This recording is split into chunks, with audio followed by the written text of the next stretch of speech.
da bakınız burası da bize büyük bir havuz sağlıyor.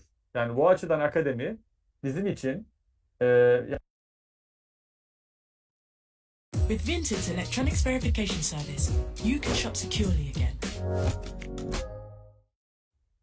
İyi akşamlar. 8 Eylül 2025 22.00 saatlerindeyiz.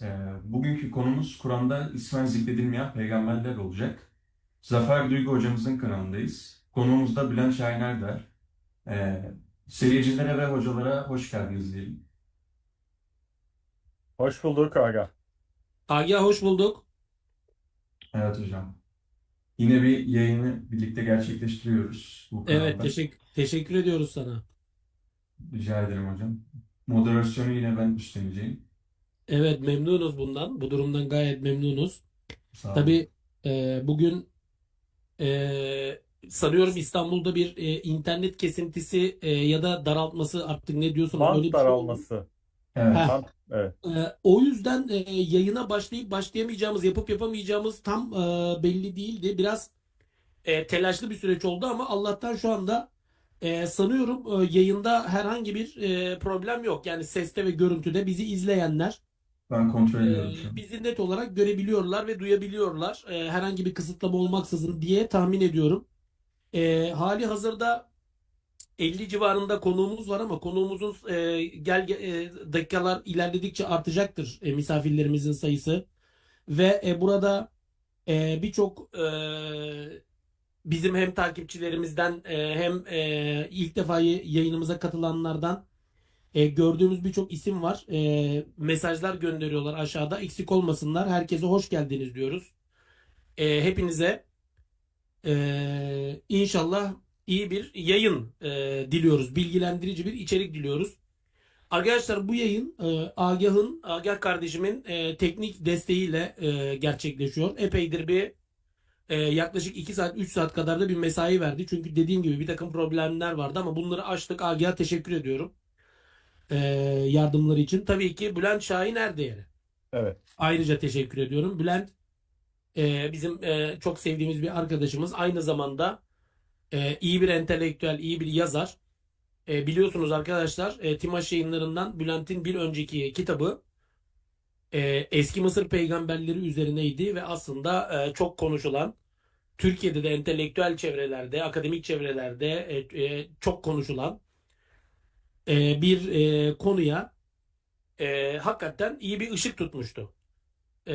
O kitabın üzerinden tabii belirli bir zaman geçti. Şimdi Bülent'in yeni kitabı çıkıyor.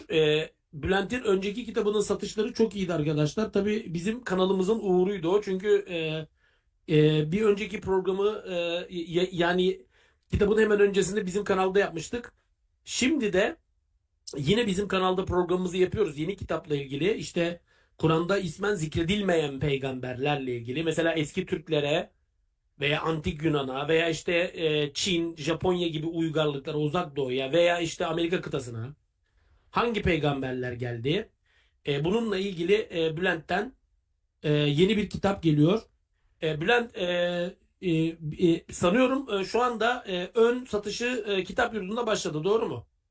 Şöyle, bugün bir sürpriz yaptı. Ben uğramıştım yayın evine. Kitap çıkmış. Şöyle göstereyim. Kitap sonunda elime geldi. Böyle biraz da hacmi hafiften şişman bir kitap. Ama okunması kolay bir kitap.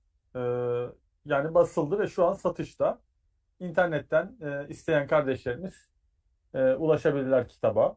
Kesinlikle Bülent biliyorsun. bir link göndermem mümkün mü? Veya Agah'cığım kitap yurdundan bakıp bir link yapıştırmamız mümkün mü? Ben Hocam gönderdim Agah'a. açıklama kısmına koyduk kitabı. O paylaşmıştır. Evet. Şimdi yavaş yavaş başlayalım isterseniz Zafer Hocam. Evet abi, önce seni dinleyeceğiz. Ben bu akşam çok az konuşacağım ama şöyle kısaca konunun önemini ve problematiğin ne olduğunu müsaade edersen sadece bir iki dakika izah ve ifade etmek istiyorum Bülent'ciğim. Tabii buyurun E, hocam. tabii biliyorsun seninle daha önce katıldığımız televizyon programlarında da bu konu çok gündeme geldi. Bunun dışında her daim konuşulan bir konu. Neden? Çünkü efendim neden bütün peygamberler Orta Doğu coğrafyasına geldi? Çok klasik bir soru.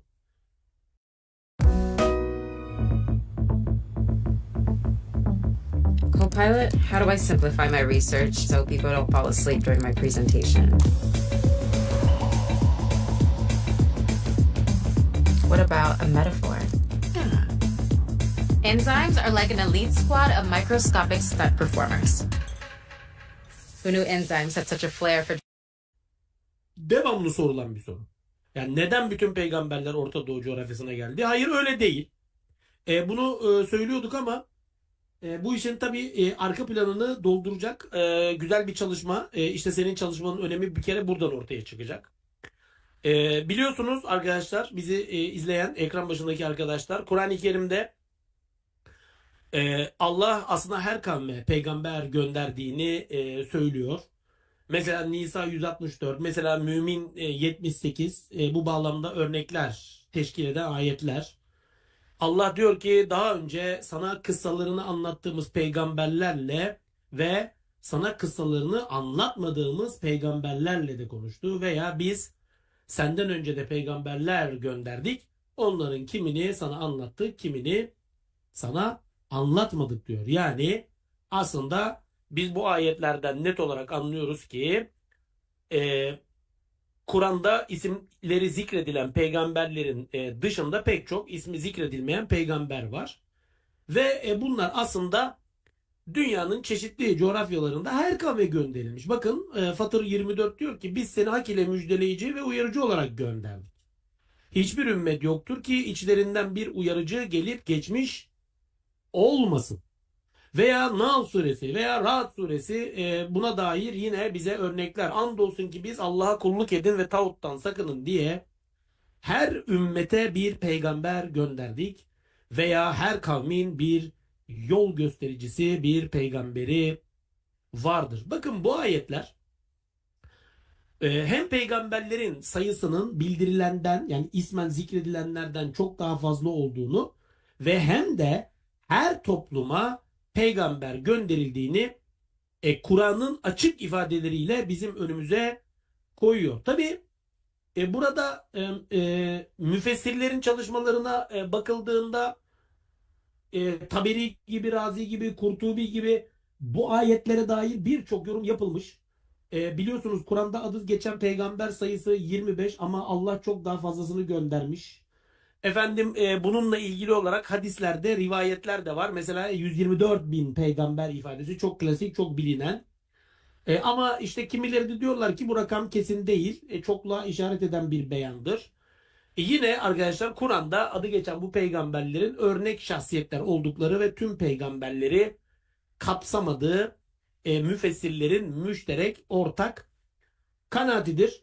Peki her kavme bir peygamber gönderilmesi genel itibariyle ne anlama gelir? Elbette evrensel ilahi adalet. Çünkü Allah hiçbir toplumu uyarıcısız bırakmayacak.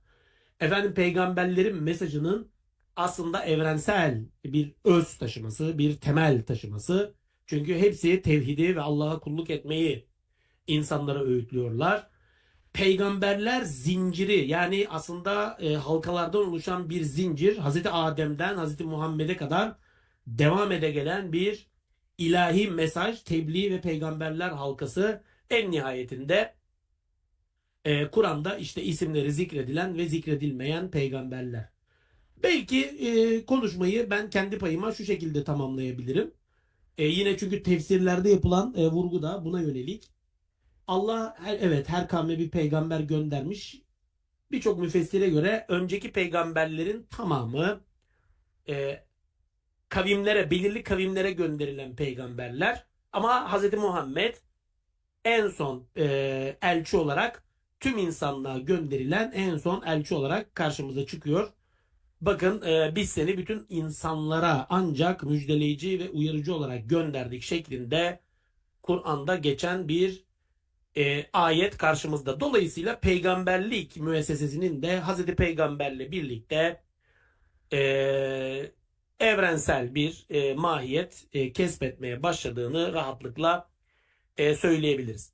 Peki Bülent'ciğim, şimdi sana dönüyorum ama sana şöyle dönüyorum. Topu sana şöyle atıyorum. Bütün bu ayetler bize aslında Kur'an'da peygamberlerin tam bir liste halinde verilmediğini, burada peygamberler arasından belirli örnekler seçilmiş olduğunu, Allah'ın her kavme bir peygamber, bir uyarıcı gönderdiğini, bunun ilahi adaletin ve evrenselliğin göstergesi olduğunu, Hazreti Muhammed'in ise, Hazreti Peygamber'in ise en son bu halkanın en son örneğini teşkil ettiğini Kur'an'daki bu ayetlerden biz anlıyoruz.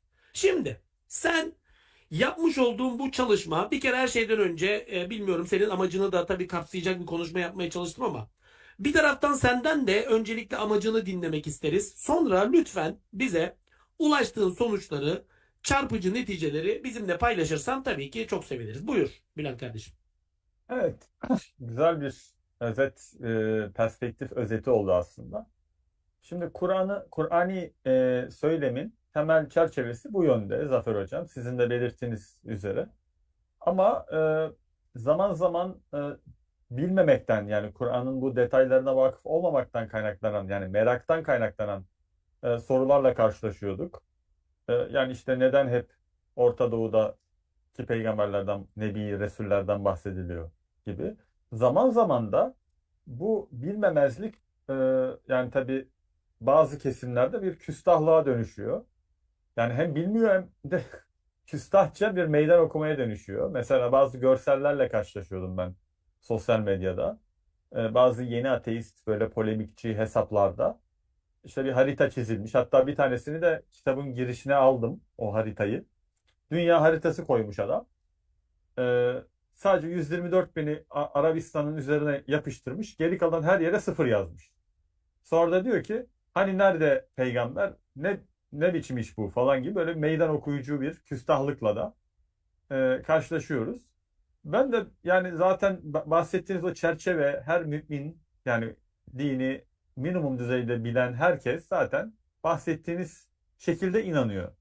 Ama bunun altını doldurmak, yani bu soruya gerek merakla ve bilmediği için, yani iyi niyetle sorulan, gerek de küstahça ve meydan okurca, yani bu küstahlıktan kaynaklanan meydan okumayla sorulan sorulara bir cevap mahiyetinde belki bir yolculuğa çıktım. Hatta hatırlarsanız sizinle beraber çıktığımız bir Habertürk canlı yayınında da bir genç bu soruyu canlı yayında da sormuştu.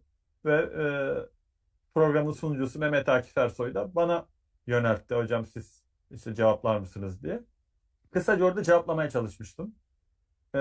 Ama bunun altının doldurulması lazım. Yani Kur'an'ın böyle bir iddiası var. Sonuç olarak Kur'ani dünya görüşünün, Kur'ani söylemin böyle de bir iddiası var. Mesela Yeni Ahit'in böyle bir iddiası yok. Ya da Eski Ahit'te böyle bir iddia görmüyoruz. Dolayısıyla bir Yahudi ya da Hristiyana bu soru sorulmuyor. Çünkü onların paradigmaları, dinsel paradigmaları farklı şekilde şekilleniyor. Örneğin Yahudilikte İsrailoğulları tarihi eksenli bir, kronolojik bir İsrailoğulları tarihi Eski Ahit, Tanah'ta mevcut. Hristiyanlıkta da çarmıh ekseninde gelişen, malum sizin alanınız, İsa'nın gelişi ve onun kurtarıcılığı üzerine kurulu bir kurtuluş. Yani soterioloji dediğimiz bir tarih okuması var.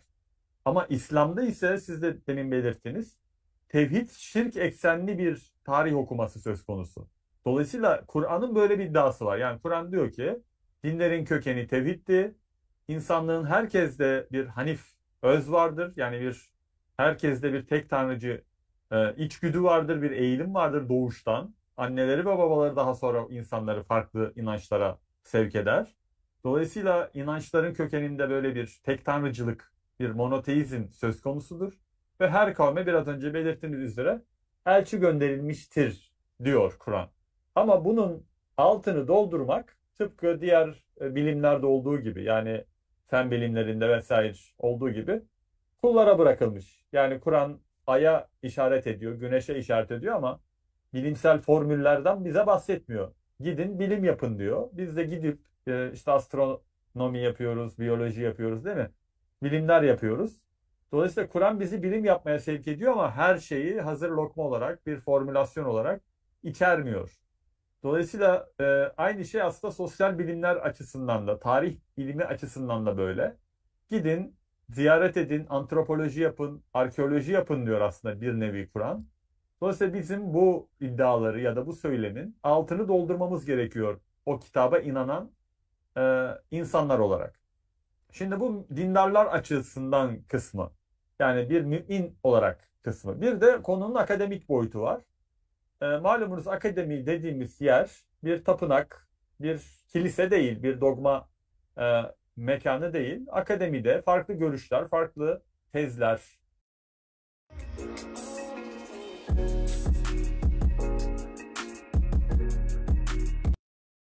söz konusu. Bunların bir kısmı bazen Kur'an'la örtüşüyor, bazen örtüşmüyor. Örtüşmek zorunda da değil çünkü akademinin böyle bir misyonu da yok. Akademinin misyonu elden geldiğince tarihsel verileri araştırmak ve buralardan hipotezler ya da tezler üretmek. Yani onun böyle bir hakikat çabası yok aslında akademinin. Akademi aslında bize veri sağlayan bir alan. Dolayısıyla akademide de doğal olarak farklı görüşler var. Yani tek bir görüş, tek bir hakikat, kutsal bir sonuç akademide zaten aramak beyhudedir, yanlıştır.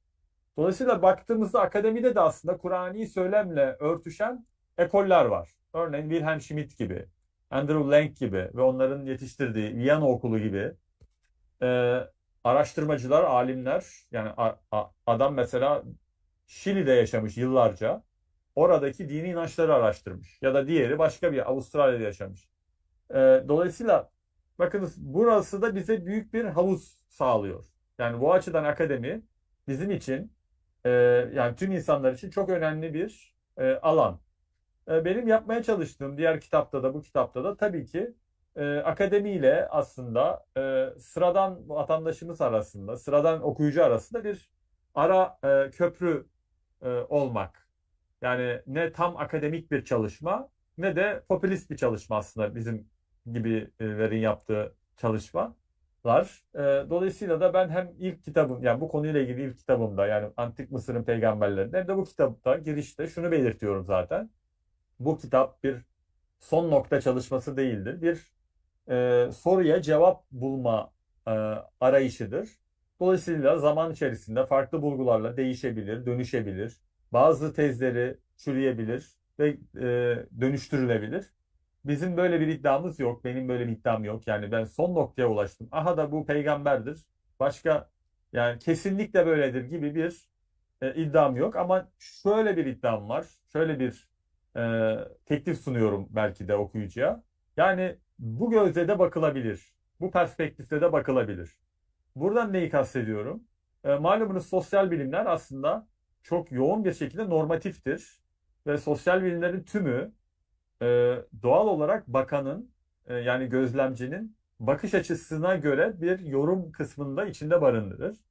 Tarih bu konuda sizinle hatta bu konuyla ilgili de bir sohbet yapmıştık hatırlarsanız. Yani tarih dolayısıyla bir perspektif meselesidir. Bir ateist ya da bir Budist kendi tarih perspektifiyle bir tarih yazar. Bir Marksist kendi tarih perspektifiyle bir tarih e, şablonu çizer. Sınıf çatışması üzerinden örneğin. Bir Müslüman da doğal olarak Kur'ani bir perspektifle tabii ki verileri çarpıtmadan, aksi verileri örtmeden çünkü böyle yani sahte bilim dediğimiz şey yapanlar da var.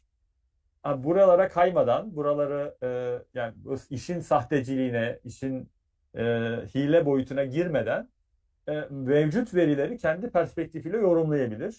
Benim teklifim de Müslümanlara e, geçmişe mesela Neolitik çağ, Paleolitik çağ ve daha sonraki çağlardaki inançlara Kur'ani bir perspektifle bakılabileceği ve Kur'an'ın bu konudaki söylemlerinin, tezlerinin bu vesileyle de Mehmet Akif Ersoy Üstad'ın ifadesiyle asrın idrakiyle söyletilebileceğine dair bir çaba aslında benimkisi. Bu kitapta bu Bülent, şekilde ortaya çıktı. 2019-2020 yıllarında e, biliyorsunuz bir kapanma olmuştu. Orada ben evde hazır kapanmışken hazırda Library Genesis gibi muhteşem bir arama motoru imkanımız varken hem kendi basılı kitaplığımda hem de PDF okyanusunda literatür taramaları yaptım. Bunları tasnifledim. E, Daha sonra bunlar Üsküdar Düşünce Atölyesi'nde dinler tarihi çalışmalarımızda sunumlara dönüştü. Daha sonra da kitaba dönüştü. Yani böyle bir de hikayesi var. Yani en az 5-10 yıllık bir arka plan çalışmasının sonucu oldu diyeyim ve şimdilik böyle bir giriş yapmış olalım. Bülent, bizim meşhur Kütükoğlu Hoca, Mübahat Kütükoğlu Hoca, meşhur tarihçi hocamız. Bütün mana bir bakıştan ibarettir der.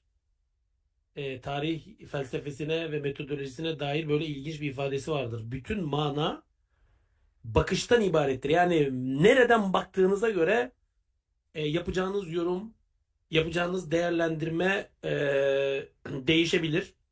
Senin de ifade ettiğin gibi her araştırmacının bir motivasyon kaynağı vardır.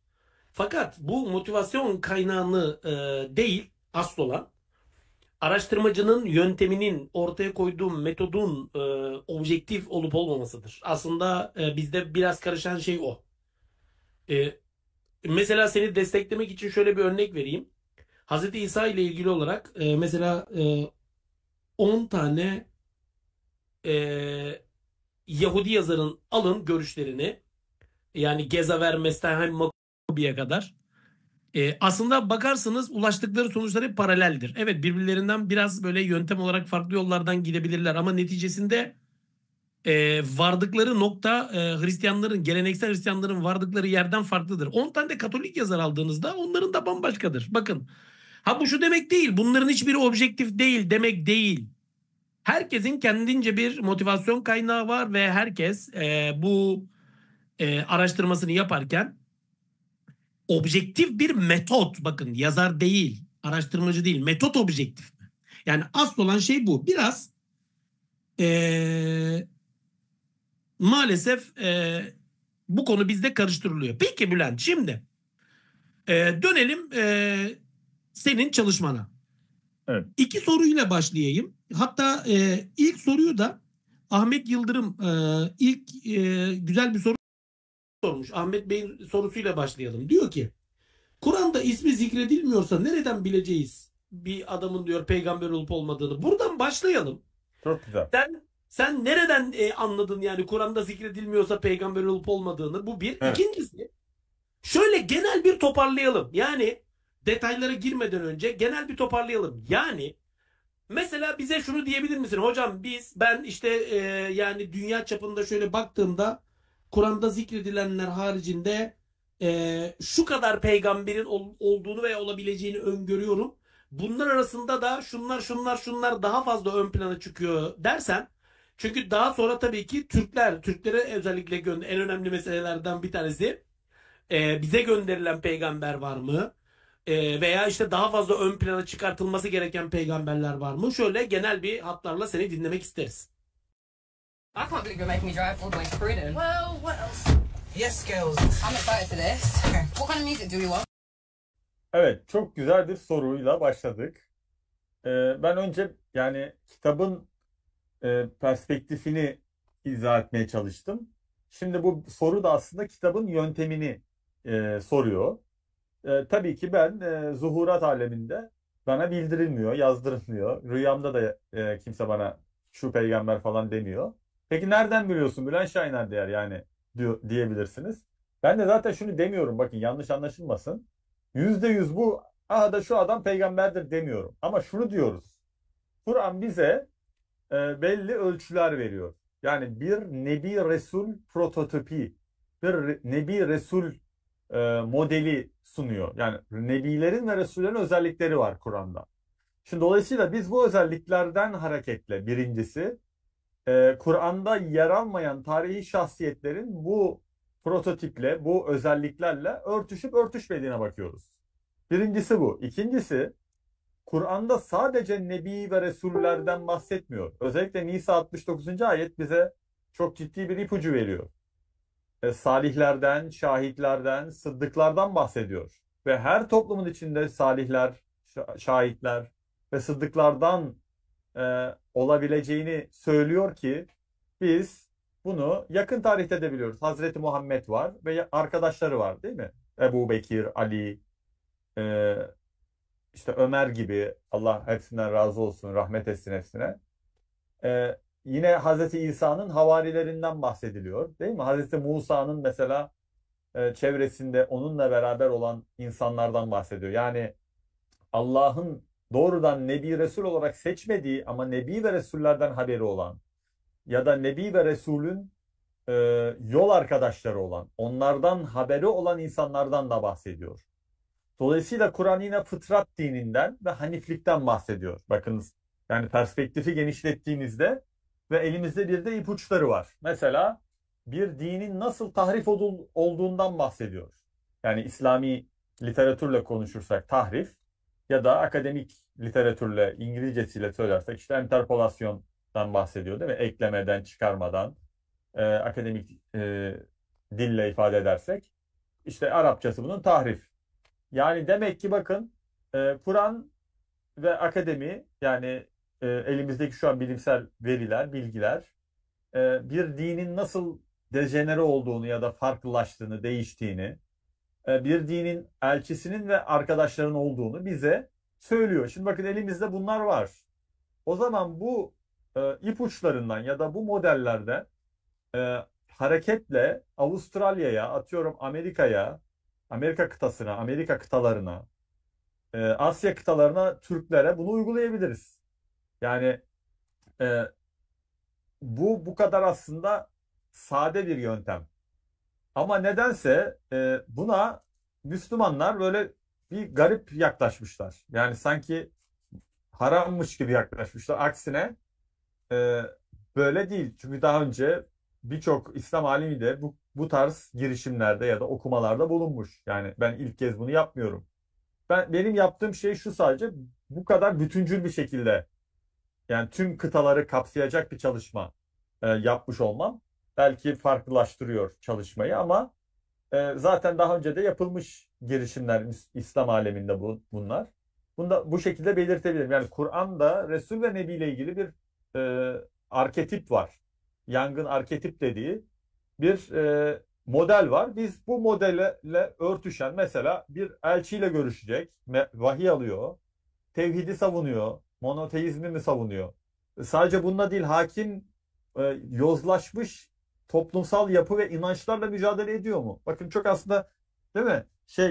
Sorular bunlar. Bu soruları sorduğumuzda eğer doğru cevapları alabiliyorsak, evet ediyor ise, o zaman bu kişinin Nebi Resul olma ihtimalinin yüksek olduğunu söylüyoruz. Ya da en kötü ihtimalle, tırnak içerisinde, bu kişinin salihlerden, şahitlerden, yani bir elçiden haberi olan ya da vicdanından kaynaklanan, yani fıtratından kaynaklanan bir şekilde bunu yaptığını söylüyoruz. Şimdi dolayısıyla böyle bir perspektif açtığımızda, o zaman gerçekten tarihte okuduğumuz birçok şahsiyete farklı gözle bakmaya başlıyoruz. Bakın, bu bir zorlama değil. Onun için şöyle dersem, bu bir zorlama ve gerçekten bir şey olur. Popülist bir şey olur. İşte bu kesinlikle peygamberdir. Buldum, ben peygamber buldum. Bunu demiyorum. Diyorum ki bakın, çok makul kıstasları eski Yunan tarihine uygulayalım diyorum. Yani felsefe tarihi olarak okuduğumuz tarihi bir de Kur'an perspektifiyle okuyalım diyorum. Teklifim bu. Bu felsefe tarihine ya da o tarihsel şahsiyetlere kurgusal bir şey yüklemek değil. Felsefe tarihine alternatif bir şey de söylemiyorum. Bu açıdan da bakalım diyorum sadece. Bu bence çok verimli bir perspektif, verimli bir bakış açısı. Kur'an'ın Furkan dediği, yani hakla batılı ayırt eden, Faruk dediği aslında bir perspektif. Çok verimli olur. İşte sizin şimdi sorunuza bir cevap vereyim. Peki bunu uygulayalım. Mesela Buda'ya uygulayalım. Buda peygamber mi diye çok tartışılıyor, değil mi? Yani ben böyle her yerden bir peygamber çıkartma telaşında da değilim. Mesela öyle olsaydım Mani de bir peygamberdi derdim. Çünkü Mani de çok büyük etki yapmış. Değil mi? Maniheizm. Ömer Uzunel hocamızın bu konuda çok büyük çabaları var. Ama öyle değil. Bu kriterlere uyması gerektiği için o kriterlerin dışına çıkan insanları biz, bu peygamber olma ihtimali çok düşük, hatta aksi. Mesela Pavlus için de peygamber diyebilirdim ama peygamber demiyorum. Şimdi Pavlus'a girmeyelim, sonra başımız yanar. Çünkü ilginç fırkalar çıktı. Pavlus, hatta geçen bir Pavlus'a şey neden peygamber demiyorsun Bülent? Ee, Neyse, oraya girmeyelim. Agah da gülüyor haklı olarak. Şimdi oralar uzun ve başka bizi sokaklara sokar. Başka programlarda bir de sizin zaten bu konuyla ilgili kitaplarınız, çalışmalarınız var. Dolayısıyla ben oraya girmeyeyim ama şeye bakalım isterseniz. Mesela Buda'ya bakalım. Şimdi bu Bülent, o zaman şöyle yaptın. Peygamber olduğu ya da peygamber olabileceği kanaatini taşıdığın ilk isim Buda. evet, yani hani örnek olarak sorduğunuz için söylüyorum. Hayır, çok seviniriz. Buda'dan başlayalım. Bir de Agah Mersault adında biri habire aynı şeyleri tekrar edip duruyor. Engeller misin arkadaşı? Evet, Ben şu birinci an ismimiz Buda. Detayları senden bekliyoruz. ben şu an YouTube'da neler yazılıyor Allah'tan görmüyorum. Çünkü o zaman dikkat dağılıyor. Yok, bizim Bülent'ciğim, bizim izleyici kitlemiz kalitelidir. Yani sen de bilirsin, Agah da bilir. Fakat bazen provokasyon amaçlı gelenler de oluyor. Hiç Onları problem değil. kastediyorum. Hiç Bu arada problem değil. görmediğim için doğru düzgün yazan arkadaşları da kırmak istemem. Tabii, herkes zaten düzgün yazıyor. Bizim Evet, aşağıda herkes düzgün. elbette Şimdi nitelikli bir sürü insan var ama gerçekten provokatör birçok kişi de var. Yani arılar da var, sinekler de var. Kusura bakmasın onun için arı kardeşler.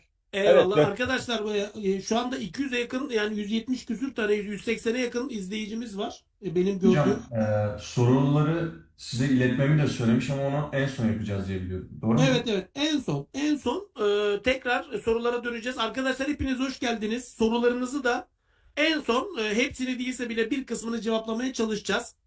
Bülent yapmış olduğu çalışmada önce bir kriterinden, biraz önce bir kriterden bahsetti. Tevhid esaslı olmak başta olmak üzere. Ve ya %100 peygamberdir demiyoruz ama bakın, elimizde bunu destekler mahiyette birçok Kur'an'i ölçüt noktasından birçok done var, veri var. Ve bu bağlamda peygamber olabileceğini düşündüğümüz ilk isim Buda'dır diyor. Hocam, Buda ile ilgili hangi kavme gönderilmiştir, hangi kaynaklardan yararlandınız ve nereden böyle bir neticeye ulaştınız? evet hocam. Şimdi Buda ile ilgili zaten çok geniş bir İngilizce literatür var. Bunun yanında e, yani Uzak Doğu, özellikle Çin, Japon, özellikle Japonca'da da şimdi biliyorsunuz Budizmin Japonya'da etkisini. Ama özellikle İngilizce'de çok geniş bir literatür var. Dolayısıyla 500'ün üzerinde kaynak taramışım. Kitabın sonunda kaynakçayı hazırlarken böyle bir bilgisayar otomatik sayıyor. Ee, Bunların bir kısmı da tabii Budizm ve Buda ile alakalı. Şimdi kriterlerimizi uygulayalım. Buda Hinduizmin çok tanrıcılığına karşı çıkmış. Dolayısıyla aslında orada bir politeizm, özellikle Hinduizmin biliyorsunuz henoteist bir dindir Hinduizm. Yani aslı özü tek tanrıcı olmakla beraber işte Rama peygamber, Krishna peygamberin aslında kendilerini Hazreti Nuh'a dayandırıyorlar Manu üzerinden. Yani Manu diyorlar Hazreti Nuh'a. Dolayısıyla tek tanrıcı ama daha sonra zaman içerisinde önce monist sonra da henoteist oluyor Hinduizm. Bir de şunu da görüyoruz bu arada. Kur'an'ın bir iddiası var. Başka bir iddiası da neydi? Ne demiştik? Önce tek tanrıcı, daha sonra bozuluyor dinler ve işte çok tanrıcı oluyor. Yani tevhid şirke dönüşüyor. Dolayısıyla Allah bir elçi gönderiyor ve daha sonra bozulduğu için tekrar bir elçi gönderiyor. Onu düzeltsin diye.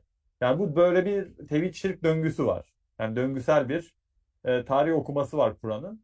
Ee, Ve burada da yine Hinduizm ve Budizm arasında böyle bir bağlantı görüyoruz.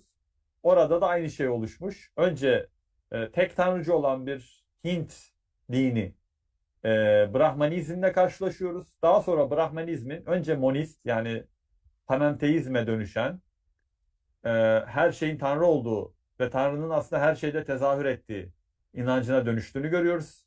Ve daha sonra bu her şeyin tanrının her şeyin de tezahür ettiği inancının da o tezahürlerin bir süre sonra putlara dönüştüğünü yani henoteizme dönüştüğünü görüyoruz. Ve bu putçuluğunda çok parçalı bir şekilde putperestlik bizim yani İslam kültüründe putperestlik dediğimiz olguyla karşılaşıyoruz. Hazreti Muhammed'in işte mücadele ettiği şeyin aslında bir benzerinin hatta daha da sistematiğinin Hinduizm'de olduğunu görüyoruz. İşte bu çok parçalanmış, dejenere olmuş Hinduizme karşı bir ıslah hareketi, bir davet hareketi başlatıyor. Mesela bu çok net. Dolayısıyla Nirvana kavramı olsun, yani birçok kavramın aslında Hinduizme bir cevap olarak geliştiğini görüyoruz. Yani biz Budizmi tek başına okuduğumuzda böyle tanrısız bir dinmiş gibi de algılanabilir, ki böyle yorumları da var tarih içerisinde. Hani ateistleşmiş bir maneviyat gibi de görülebilir, ki dediğim gibi bazı mezhepleri şu an böyle inanıyor. Zaman içerisinde buraya kaymış. Ama biz o bağlama oturttuğumuzda Buda'yı aslında yüce Tanrı'ya, yani aşkın Tanrı'ya, hatta tenzihçi bir Tanrı'ya inandığını görüyoruz, ki bu konuyla ilgili birçok veri var Buda'ya atfedilen metinlerde. Ben o kitapta aldım onu. Hatta şöyle bir örnek metni de, İhlas Suresine çok benzeyen bir metnini de aldım. Ben bunu ilk paylaştığımda bir sosyal medyada paylaşmıştım. Bazı ateist arkadaşlar Hz. Muhammed'in Sanskritçe bildiğini ve onlar oradan aldığını falan da söylemişlerdi. E, Böyle güzel şeyler de görmüştük yani.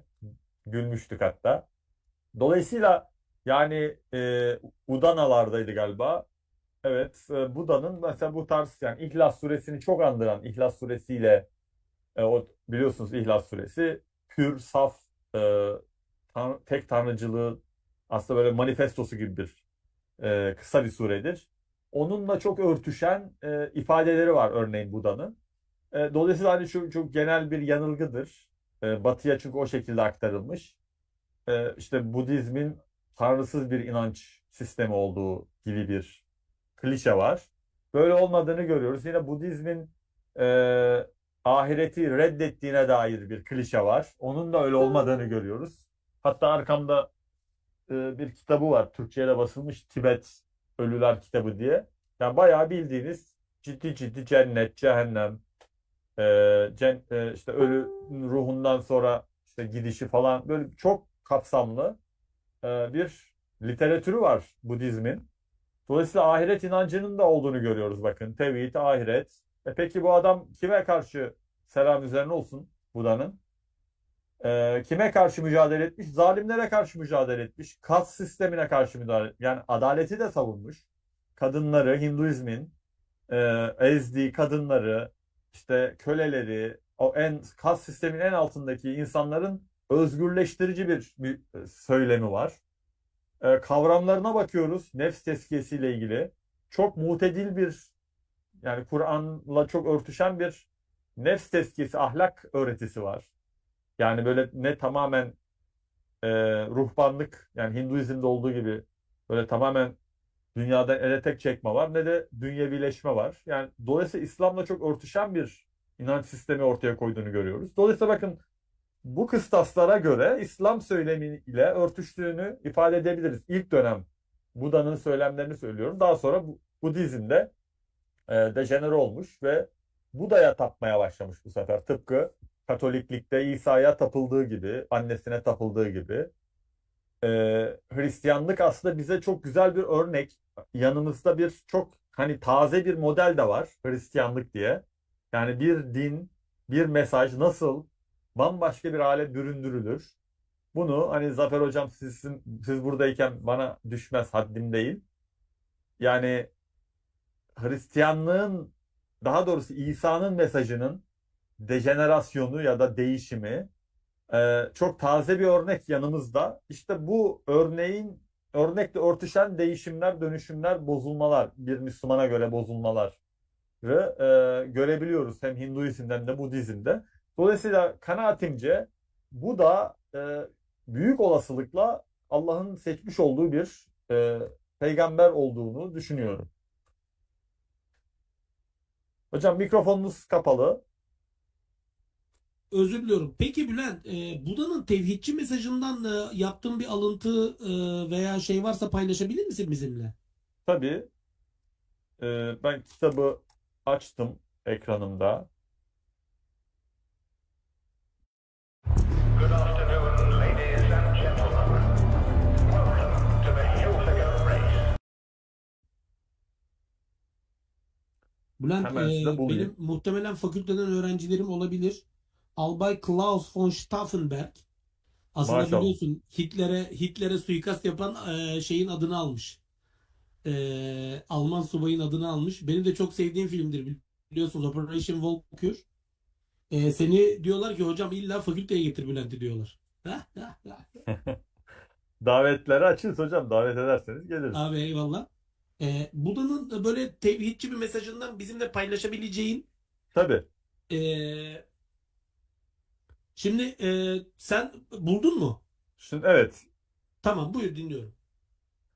Şimdi yani çok geniş ya, kitapta karıştırıyorum. Şimdi birazdan okuyacağım. Tamam, sen bulana kadar ben şunu söyleyeyim arkadaşlara. Arkadaşlar, Bülent'in söylediği şey şuydu. Bu da aslında Hindu henoteizmine karşı bir hareket başlatıyor.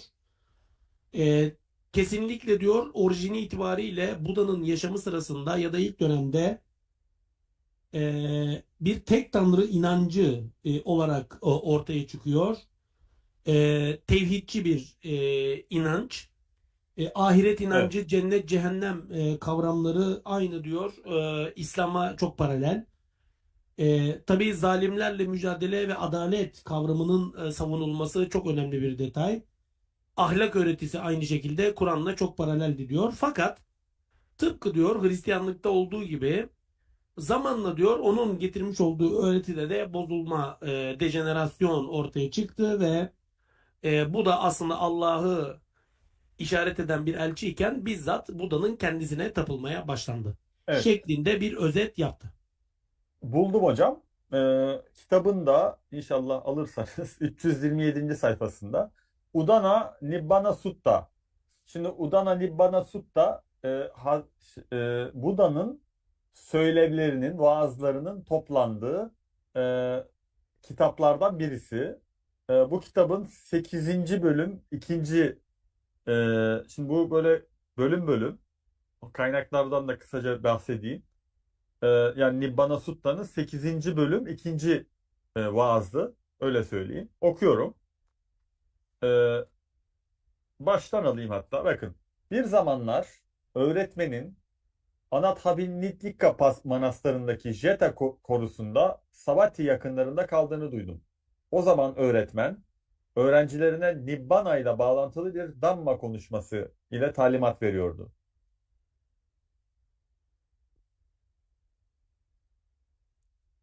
Öğretmen öğrencilerine Nibbana ile bağlantılı bir Dhamma konuşması ile ilgili talimat veriyordu ve bu öğrenciler Dhamma'yı, yani buradaki Dhamma hakikat demek.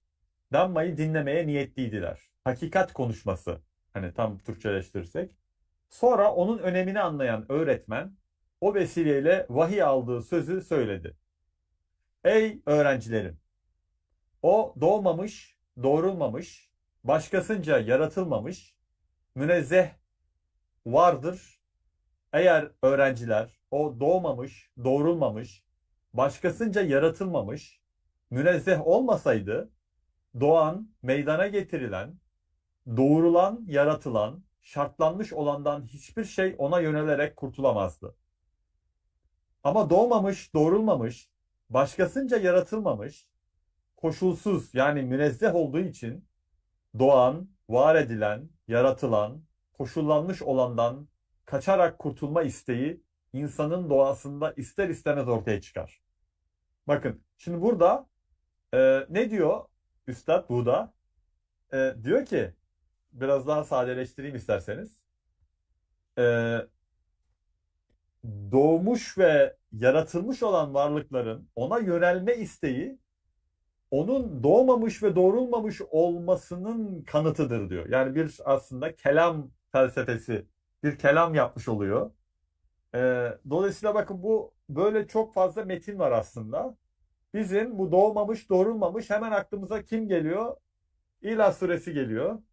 Ee, Evet, İlyas Suresi. Dolayısıyla yani böyle birçok metni görebiliyoruz. Budist kaynaklardan Buda'ya dair. Yine hayatına baktığımızda Buda'nın işte bir yalancılık, ahlak öğretisine bakıyoruz mesela. Temel umdelere tamamen İslam ahlakıyla örtüşüyor. Dolayısıyla neden Buda'yı dışlayalım ki? Yani niye ki, dediğim gibi bunu ben söylemiyorum sadece. Onu da belirteyim. İslam dünyası Zülküfil Buda olduğunu söyleyen, Kur'an'da Zülkifil olarak geçen, yine incir yani tin simgesinin incir ağacı altında vahiy aldığı için Buda'ya işaret ettiğini söyleyen birçok da İslam düşüncesinde, İslam düşünce tarihinde müfessir ve düşünür söz konusu. Onları da belirteyim. Yani benim icadım ya da bir şeyim değil bu. Buda peygamber midir diye hatta bugün İngilizce'de e, bazı Müslüman düşünürlerin yazdığı yani güncel kitaplarda söz konusu, onu da belirteyim. Anladım. Demek ki modern literatürde de hem modern literatürde de hem de müfessirler arasında aslında senin söylediğine ya da bu önermene paralel önermeler zaten olmuş ola gelmiş. Peki Buda'nın geldiği coğrafya ve dönem hakkında bize arkadaşımızın bir tanesi bir soru sormuş. Buradan geçtik. Çok kısaca o konuda da bilgilendirme yapabilir misin? Yani yaşadığı tarihi mi kastediyoruz? Evet, yaşadığı dönem ve coğrafya ya da seyahatleri varsa onlar.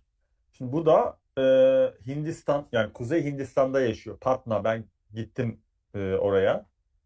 O şehri ziyaret ettim. Patna diye bir şehirde yaşıyor. Bir kralın oğlu, prens, malumunuz meşhur bir hikayesi var. Hayat hikayesi var. Aynen. Prensin oğluyken birkaç kez kas sistemi olduğu için Hinduizm'de biliyorsunuz şeyde çok üst seviyede bir ismin oğlu ve oradan işte ilk kaçıyor, işte hastalığı görüyor, bir kez kaçıyor, işte yoksulluğu görüyor, bir kez kaçıyor, ölümü görüyor, cenazeyi görüyor. Yani bunlar aslında bu hayat hikayesindeki şeyler, bu anlatılar hayatın acılarıyla yani kötülük problemiyle karşılaşma, yüzleşme. Burada bir aydınlanma yaşıyor. Diyor ki ben nasıl olur da bunlarla işte haberim olmaz. Sonra bunu aramaya başlıyor. Başından bir sürü iş geçiyor. Daha sonra kendisini riyazete veriyor. Ama riyazette de aslında bir karşılık bulamıyor.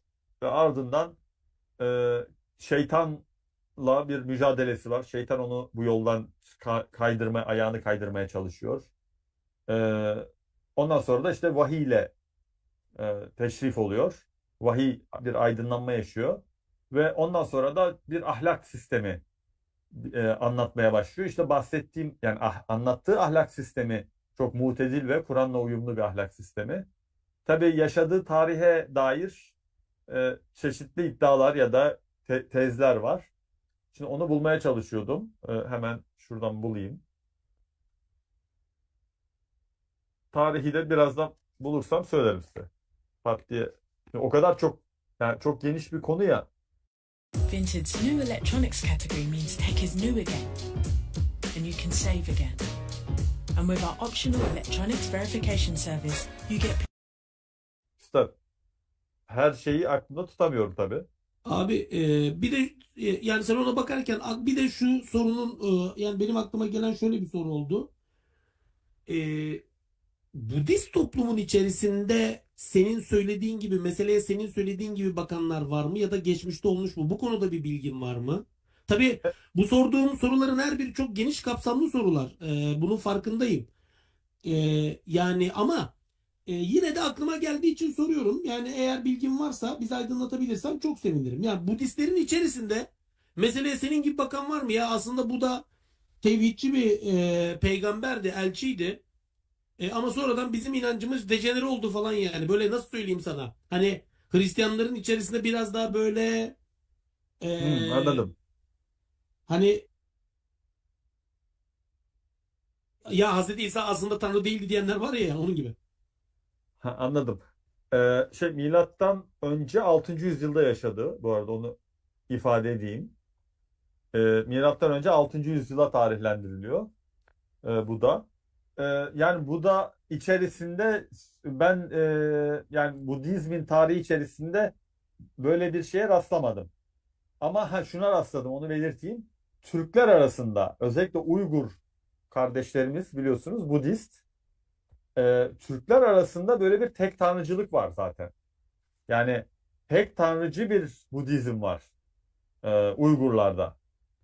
ve ahiret inancı var. Yani Uygur Türklerinin daha sonra İslamlaşmasının, önce Maniheizmi kabul etmesinin, sonra da İslamlaşmasının temelinde Buda yatıyor. Bu da güzel kafi oldu. Buda yatıyor. Evet. Şimdi dolayısıyla özellikle Uygur, bakın şurada kitaplığımda böyle bayağı 10 ciltlik bir Uygur, sağ olsun Türk Tarih Kurumu bu konuda bayağı bir kitap basmış. Uygurların Budizmini incelediğimizde Uygur Budizminde tek tanrıcı ve ahiret merkezli bir tek tanrıcılık olduğunu görüyoruz. Dolayısıyla buradan hareketle belki böyle bir bağlantı kurulabilir. Ama bu tabii daha müstakil bir çalışmayı gerektiriyor. Yani oturup tüm Budizm tarihini detaylı bir şekilde taramamız gerekiyor. Malum biz de bir kişiyiz hocam. Bunun böyle Evet. heyetler halinde yapılması çok kapsamlı bir çalışma. Yani müstakil Evet. olarak Budizm üzerinde bir çalışmada belki daha Evet. detaylı şeyler ortaya çıkabilir. Bülent, biliyorsun, yani dediğim gibi konular çok kapsamlı. Tabii tabii. Fakat yani İslam tarihinde de mesela İbni Hazm gibi, işte İbni Hazm biliyorsun yani, dinler üzerine çok Evet. tafsilatlı çalışmalar yapmış.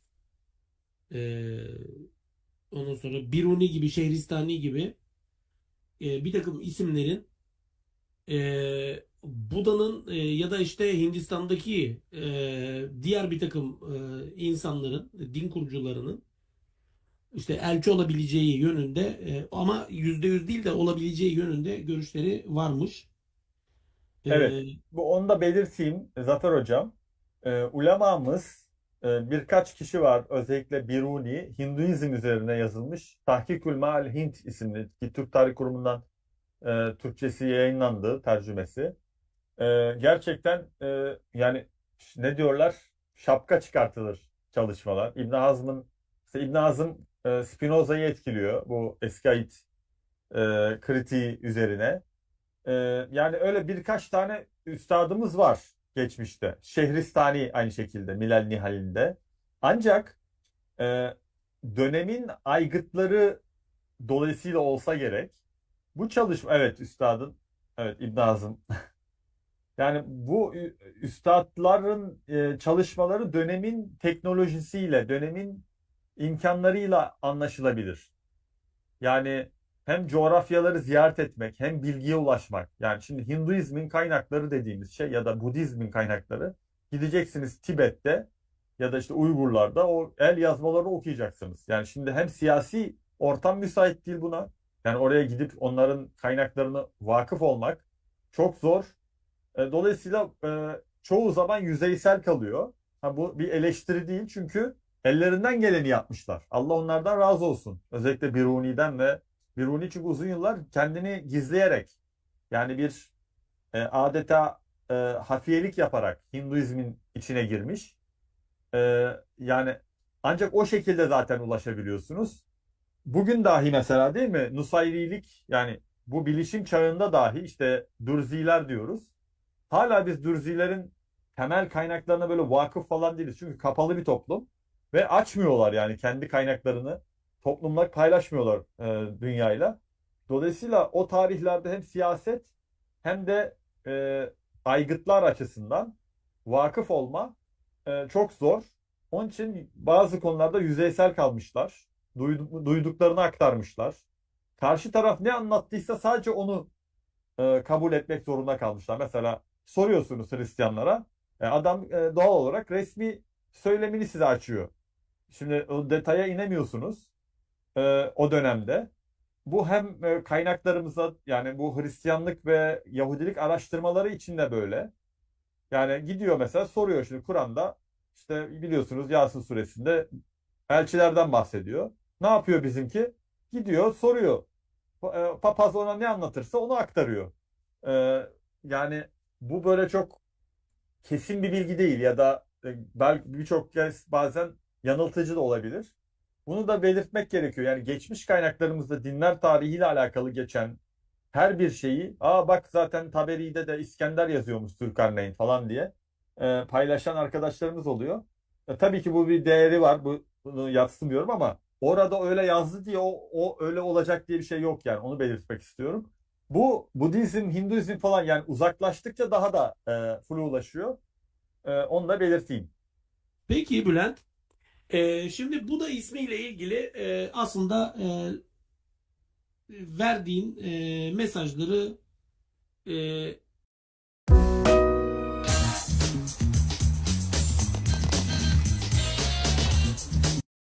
aldık. Ve aslında en başta söylediğinle de birleştirirsek yani efendim sen kitabında şunu söylemiş oluyorsun. Bakın burada Buda diye bir tarihsel şahsiyet var. Ve bu daha fazla belki araştırılmalı. Bir peygamber olma yani Kur'ani ölçüleri, Kur'an'daki ölçüler ışığında o ölçüleri karşılaması bağlamında bir peygamber, bir elçi olma ihtimali yüksek. Ve buyurun daha fazla da araştırma da yapılabilir şeklinde bir kapı aralıyorsun. Zaten entelektüel tavırda bunu gerektiriyor. Yani Evet. en son noktayı koymuyorum demek bu. Peki Bülent, şimdi Buda isminden başka hangi enteresan isimleri bizimle paylaşacaksın? Şimdi önce Evet. detaylara girme. Şöyle yapayım. Bir Türkler var mı listende? Türklere Tabii. gönderilen peygamber. Tamam. Ondan sonra Türklerin haricinde Hatta beni başka hangi şaşırttı. birkaç büyük kavim var? Onları bir söyle. Yani Persler ve yani bugünkü Farslar ve Kürt kardeşlerimizin dedeleri, Metleri ve Perslerin peygamberi var. Zerdüşt. E, Yani Türkler mesela Türkler beni çok şaşırttı. Şunun için onu da kitapta belirttim zaten. İtiraf ettim yani. Bir Türk olarak. E, Yani çünkü şöyle bir bilgi var. Daha doğrusu şöyle bir kanaat var. Hani Türkler işte savaşçı kavimdir. At üstünde koştururlar. Efendim zaten yazılı kaynaklarda yoktur. Yani böyle çok hani kültürel olarak küçümsenen bir kavim olarak aslında resmedilir Türkler ve sadece işte kaba saba işte savaşan adamlar. Yani bunlar zaten askerdir. Asker millet hani överken de aslında yani kendi Türkçülerin de bunda payı var. İlginçtir. Türk milliyetçilerinin. Kaynaklarda onu görüyorsunuz. Yani öveyim derken böyle çok laftan anlamayan, koşturan, oraya buraya sadece savaştan anlayan insanlarmış gibi anlatılıyor. Hani bu da bir övgümüş gibi anlatılıyor. Ama ben kaynaklara indikçe şunu gördüm. Kitapta da belirttim. Çok ciddi bir din felsefesi. Yani eski Türklerde yani bugün bizim proto Türkler diyebileceğimiz belki. Çünkü Türk ya da Kürt tanımları da biliyorsunuz ulus kimlikler. Çok sonraları bugün anladığımız anlamda bu kimlikler şekillenmiştir ama onların dedeleri diyebiliriz. Yani Hı hı. bizim dedelerimiz, genetik olarak dedelerimizden bahsediyorum. Bu insanlarda çok ciddi bir din felsefesi, çok ciddi bir derinlik olduğunu, bu bol bollar olsun, yazıtlar olsun, bu yazıtların böyle yoldan geçerken hani Ayşe Ahmet'i seviyor falan tarzı yazılar olmadığını, bunların içerisinde ciddi katmanlar olduğunu fark ettim. E, Ve bunu da belirttim. Yani bu kadar beklemiyordum açıkçası. Ben de o genel kanıya sahiptim yani. Ama Peki yanlışmış o Bülent, yani. Onu da belirteyim. Peki Bülent şimdi o zaman şuradan devam edelim. Ben çok kısa 1-2 dakika arkadaşlara bir hatırlatma yapayım. Şimdi tabii eski Türk tarihi dediğimiz tarihin nereye kadar gittiğini yani uzatıp çok daha belki çok çok eski tarihlere de götürebiliriz ama biraz daha okumalar yapılırken Asya Hunlarından başlatılan bir tarih var. Asya Hunları ile birlikte işte Teoman ve Mete ile birlikte biraz daha yazılı kaynaklarda belirgin hale gelen bir tarihsel süreç var. Asya Hunları diyoruz tabii. Sonra Avrupa Hunları diyoruz. İşte Atilla'nın özellikle ön plana çıktığı. E, Yani belki Orta Asya Türk tarihinin zirvesi olarak belki tanımlanabilecek Göktürkler, Köktürkler. İşte efendim biraz daha hani farklı boyutlarıyla tartışılan Uygurlar. Bunun dışında birçok boy, birçok devlet, Kumanlar, Peçenekler bilmem ne. Şimdi bunları şunun için söylüyorum. Arkadaşımızın bir tanesi aşağıda yorum yaparken aslında enteresan bir noktaya hocam hani milletten ziyade belki bölgesel anlamda düşünmek de gerekebilir dedi. Şimdi bu bağlamda Bülent sen üç kademeli bir soru sormak istiyorum sana. Bir, peygamber veya peygamber adayların, peygamber veya peygamber yani peygamber olabileceğini düşündüğün aday ya da adayların kimler? Birinci soru bu. İkinci soru, bu geniş, çok geniş Asya bozkırlarında şekillenen ve binlerce yıllık bir geçmişe dayanan bu tarihsel kronolojik konseptin neresine yerleştiriyorsun? Hangi dönemine yerleştiriyorsun bu adayını veya adaylarını ve hangi Türk kavimleriyle daha yakın ilişki içerisinde olabileceğini düşünüyorsun? İkinci soru bu. Üçüncü soru, elinde hangi deliller, hangi kanıtlar var ki böyle bir iddiada bulunuyorsun diyeyim. Üç kademeli olarak bu soruyu sana yöneltmiş olayım ve topu sana atayım tekrar. Evet, yani kitabın 3. bölümünde çok genişçe ayırt ettiğim bir konu Türklerin, yani daha doğrusu Proto Türklerin e, Tanrı anlayışı, ahiret anlayışı ve doğal olarak elçi anlayışı. Şimdi öncelikle baktığımızda acaba bu arketipler, yani bu figürler daha doğrusu var mı? Değil mi? Yani şimdi şu da olabilir. Yani İslam'da, Kur'an'da böyle bir figür var. Değil mi? Nebilik diye, işte Resullük diye. Orada olmayabilir. Bununla ilgili eş kavramlar var mı? Baktığımızda bu eş kavramları buluyoruz. Var yani. Dolayısıyla e, o zaman kaynaklarına bakmamız gerekiyor. Dediğiniz gibi Orta Asya halklarına bugün ana adlarıyla Türkler denmekte, ancak Türk inanç sistemiyle ilgili en eski kayıtlara Çin yıllıklarında ve Bengü Taş yazıtlarında rastlıyoruz. Bengü Taş yazıtları bu açıdan önemli. By now we're up to 12 months to pay. Sofas and smartphones, cozy duvet. 12 months to slay, 12 months to slay. Çünkü dediğiniz gibi hocam, ilk Türkler kabul edilen Hun Türkleri Tengri'ye, Yirsu üyelerine ve Yağız üyelerine, yani kök Tengri dedikleri üyelere kurban kesiyorlar. Bakın, kurban ibadetiyle de karşılaşıyoruz. Dolayısıyla Hun Türklerinin Kağan'ı halkı bir araya topluyor ve kurban merasimi yapıyor. Sonbaharda tekrarlanan ayinden sonra ise Kaan'la beraber orman etrafında dolaşıyorlar. Bu gibi ritüellerle karşılaşıyoruz. Dolayısıyla biraz daha zoomladığımızda, yani biraz daha böyle odakladığımızda kök Türkler arasında, yani bugün Göktürkler ya da Kök Türkler dediğimiz algıda ve Bengü Taş yazıtlarında Tengri'nin sıfatlarıyla karşılaşıyoruz ki Türk Tengrisi kimdir diye bir soru sormamız lazım. Yani Tanrı tasavvuru nedir? Ve baktığımızda Esma-ül Husna, yani Kur'an'da geçen Allah'ın sıfatlarıyla oradaki kavramlar arasında hemen hemen birebir uyum görüyoruz. Yani kök Türklerde özellikle. Örneğin isimlerini sayayım. Mesela bakın, Tanrı Bayat, Allah Baki, Tanrı Mengü, Allah irade sahibi, yani Tanrı Erkli, Allah Kadiri Mutlak, yani Tanrı Ogan, Allah Semi ve Basar, yani Tanrı duyan ve işiten, Allah muhalefetül lil havadis, Tanrı mutsuz, Allah Halim, Tanrı Tüzün, Allah Halık, Tanrı Türütken, Allah Hay, Tanrı Diri. Yani bakınız, bunlar birebir örtüşmeler, Allah'ın sıfatlarının bizzat bu yazıtlarda karşımıza çıktığını görüyoruz. Hani bu kadar tesadüf değil mi? Sanırım olmaz diye düşünüyorum. Dediğim gibi bunlar çokça yani Tonyukuk yazıtı, ben bütün bu yazıtların özellikle Türkçe tercümeleri de var. Satır satır okudum. Bunları tekrarlamaya, yani özellikle Kur'ani bir perspektifle de bakmaya çalıştım ve gerçekten önemli örtüşmeler olduğunu gördüm. Yine yaratıcıya ülgen deniyor. Mesela Hazreti Nuh'la örtüşen Nama isimli bir kişiyle karşılaşıyoruz. Yine Adem kıssası kişi oğlu şeklinde, kişi kavramı mesela Türkçemizde bugün de kullanıyoruz, kişi. Değil mi? İnsan için kişi diyoruz. Kişi ve eşinin geçmiş olduğu kıssalar var mesela. Adem kıssasıyla karşılaşıyoruz. Peki bunlar acaba İslam etkisiyle mi oluştu diye bakıyoruz.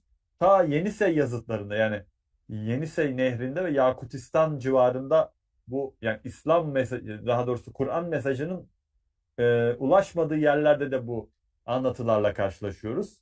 Peki kim olabilir peygamber diye baktığımızda karşımıza Oğuz Kağan çıkıyor. Özellikle Oğuz Kağan destanı bu konuda çok önemli. Çok ilginçtir. Oğuz Kağan babasıyla bir mücadelesi var. Çünkü babası putperest. Babası putlara tapıyor. Oğuz Kağan tek Tanrı'ya inanıyor. Demin bahsettiğim bu özelliklere sahip bir Tanrı'ya inanıyor ve babasıyla bunun için mücadele ediyor.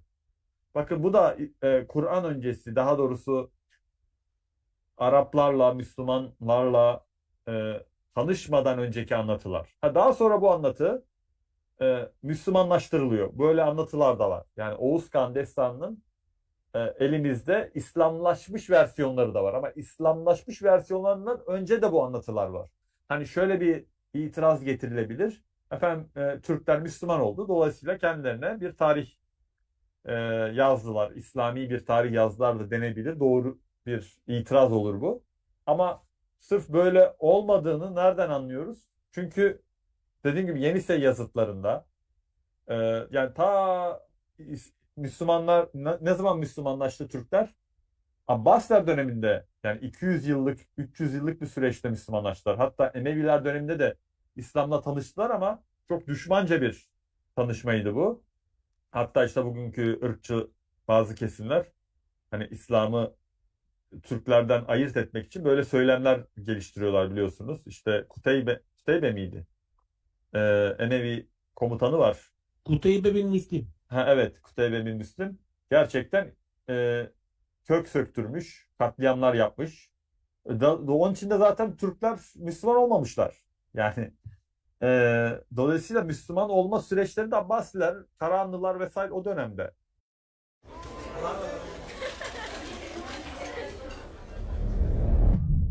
This is how we make time stand still. Yani uzun bir süreçte Müslüman oluyorlar. Bu yazıtlar, bu anlatılar çok daha öncesine ait. Dolayısıyla Oğuz Kağan'ın peygamber olma ihtimali tıpkı Buda gibi çok yüksek. Hatta ben şöyle bir yazıtlardan falan da örnekler verdim. Çok ilginçtir. Irak Bitik diye bir kitabı var Türklerin mesela. Kutsal kitapları var. Biliyor muydunuz hocam? Altı Yarık Tigin diye. Hayır, bilmiyordum. Evet, yani mesela Altı Yarık Tigin diye milattan önce 1517 ila milattan önce 512, yani o 1000 yıl arasına tarihlendirilen bir kitapları var. Altı Yarık Tigin. Bunun hani Budizmle ilgisi olduğu tartışılıyor. Bu da tek tanrıcı bir Budizm etkisi var. Bunu Macar Türkolog Aurel Stein 1907'de keşfetmiş. Bir de Irak Bitik diye bir metin var. Orada da yine Doğu Türkistan'da keşfedilen bir metin. Onu da Aurel Stein yine keşfetmiş. Ben onun tercümelerini biraz da sadeleştirerek hani okuyucu anlasın diye.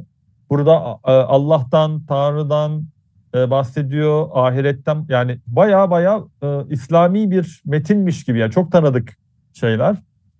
Bunları da ben kitaba aldım. Ökül Tigin yazıtı var mesela. Milattan önce 514'de tarihleniyor. Burada da yine elçilikten bahsediliyor. Dolayısıyla şunu söyleyebiliriz çok rahatlıkla. Yine Tanrı elçisi mesela kavramları var. Yani hem Resul hem Nebi ile ilgili nasıl Kur'an ayrı ayrı tanımlama yapıyor. Dolayısıyla ben şöyle söyleyeyim. 5 tane Resul Nebi olma ihtimali yüksek şahıs var. Bunlardan birisi Olcay Han. Olcay Han Hazreti Nuh'un oğlu olma ihtimali. Yani gemiden inen, biliyorsunuz Kur'an gemiye muvahhidlerin alındığını söylüyordu. Dolayısıyla gemiden inenlerden birisi oğlu Hazreti Nuh'un. Olcay Han'ın Resul Nebi olma ihtimali yüksek. Yine Oğuz Kağan ve Irkıl Han'ın. Hocam bu Yafes olabilir mi? Yani Hamsam Evet Yafes var Yafes ya. zaten daha sonra Yafes olarak tanımlanıyor. Yani sen Olcay Han Yafes olabilir diyorsun. Tabii kitapta onu çok detaylı anlatıyorum. Yine Kulbak diye bir şahsiyet var. Kulbak zaten Öztürkçe, yani Kulbak. Ee, Yine Bumin Kağan ve Dede Korkut. Yani meşhur Dede Korkut destanını temellendirilen kişi de Korkut Ata şeklinde de geçiyor. Dede Korkut ya da Korkut Ata şeklinde geçiyor. Bu şahıslar, özellikle Oğuz Kağan'ın çok yüksek ihtimalli olduğunu düşünüyorum. Ama bu şahıslar hani Resul Nebi olmasalar da salihlerden olma ihtimali çok yüksek. Yine Oğuz Kağan'la bağlantılı Günhan diye bir şahsiyet var. O da salihlerden bir şahsiyet. Yani bakın 6 tane isim çıktı önümüze. Bunların araştırılması tabii ki gerekiyor. Benim görüşüm şu eski Türkler hakkında. Tıpkı diğer dinlerde olduğu gibi önce tevhid merkezli bir inanca sahipler ama daha sonra tarih boyunca önce animizme dönüşüyor ve doğaya tapmaya başlıyorlar. Yani ve bugün işte itibariyle tenkricilik dediğimiz ya da şamanizm dediğimiz, şamanizm tanımı üzerinde de çok tartışma var biliyorsunuz akademide. Yani şamanizm çünkü batılı bir tanımlama. Yani şamanlardan hareketle şamanizm diye bir tanımlama yapmışlar araştırmacılar. Bunların dejenere olmuş tek tanrıcılığın son versiyonları olduğunu görüyoruz. Yani doğa tapımına dönüşmüş ağaçlara, işte ölülerin ruhlarına, ataların ruhlarına, ata tapımına dönüşmüş. Ve daha sonra zaten İslam geldiğinde, daha doğrusu Kur'an mesajı geldiğinde Hanif özüne döndüğünü düşünüyorum Türklerin. Çünkü Türklerin gerçekten Hanif bir millet olduğu, kaynağında, özünde mesela şey gibi de değil, putperest değil Türkler. Mesela Hindular gibi, Arap müşrikleri gibi. Yani evet şamanizme evrilmiş ama orada dahi bir put yapımı yok. Dikkat çekici bir husus bu. Bu da Türklerin sağlıklı bir şekilde iletişime geçildiğinde şiddetle değil tebliğle karşılaştıklarında hızlıca neden Müslüman olduklarının belki de bir açıklamasıdır. Çünkü Hanif yani özlerinde putperest olmayan köklere sahipler. Ben bunları çok detaylı bir şekilde yani yazıtları tercüme ederek ya da mevcut tercümeleri biraz sadeleştirerek. Good afternoon, ladies and gentlemen.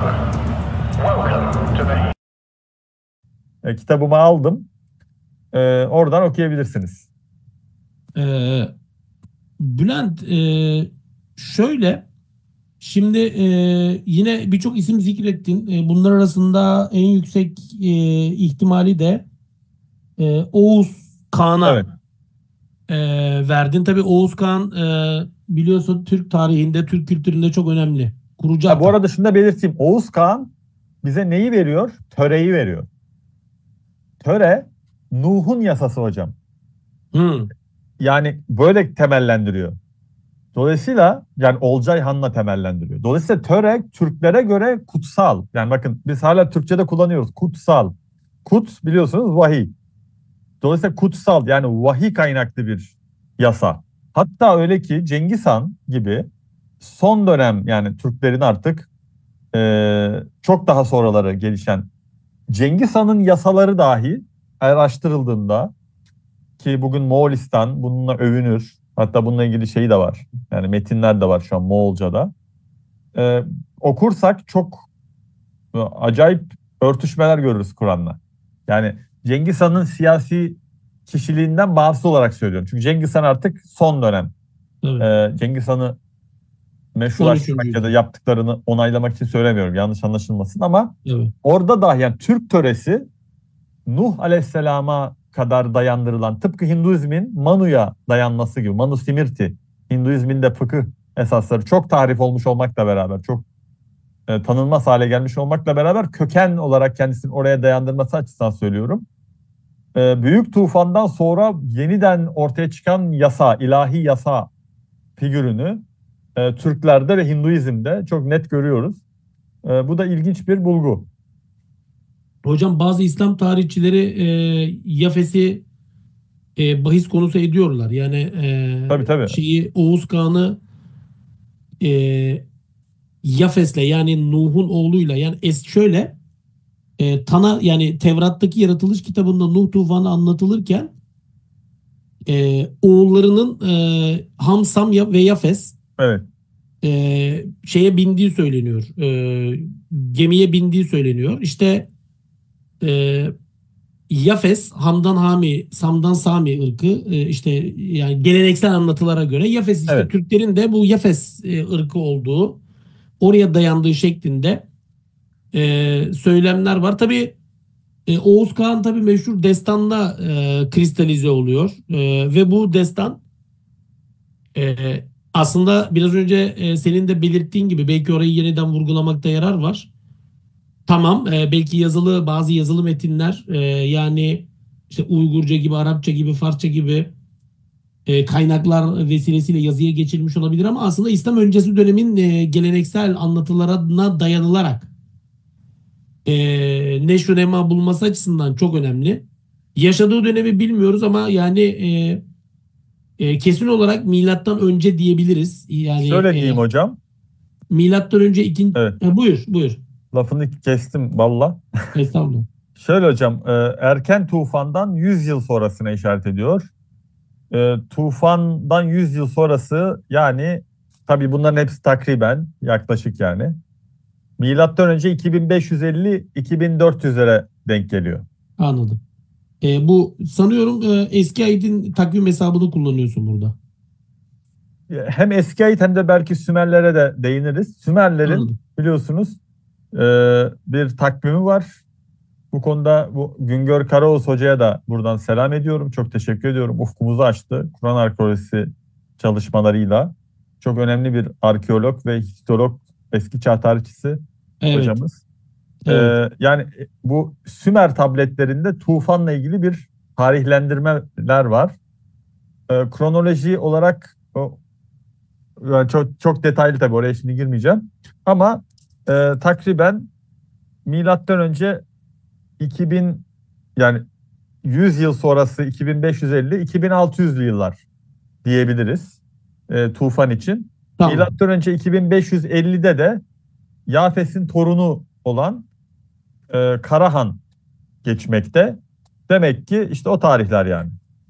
2000'li yıllar milattan önce. Bülent, şöyle bu bahsi kapatmadan, yani Oğuz Kağan'dan bahsettin, Olcay Han'dan bahsettin, Kulbek'ten bahsettin, Bumin Kağan'dan ve Evet. Dede Korkut'tan bahsettin. Yani Bakın burada yazıtlar var, görüyorsunuz. evet. With Vinted Electronics Verification Service, you can shop securely again. Böyle bunları aktardım. Buyurun. Evet. 5-6 tane isim, biraz önce zikrettiğim isimlerden bahsettin. Bunların Allah'ın elçisi olma ihtimallerinin sence var olduğunu söyledin. Fakat Oğuz Kağan isminin daha fazla ön plana çıktığını, Oğuz Kağan'ın aslında bir taraftan tevhid inancı üzere olduğunu ve hatta bu yüzden babasının pagan düşünce taşıyan babasıyla bir mücadelenin mümessili olduğunu söyledin.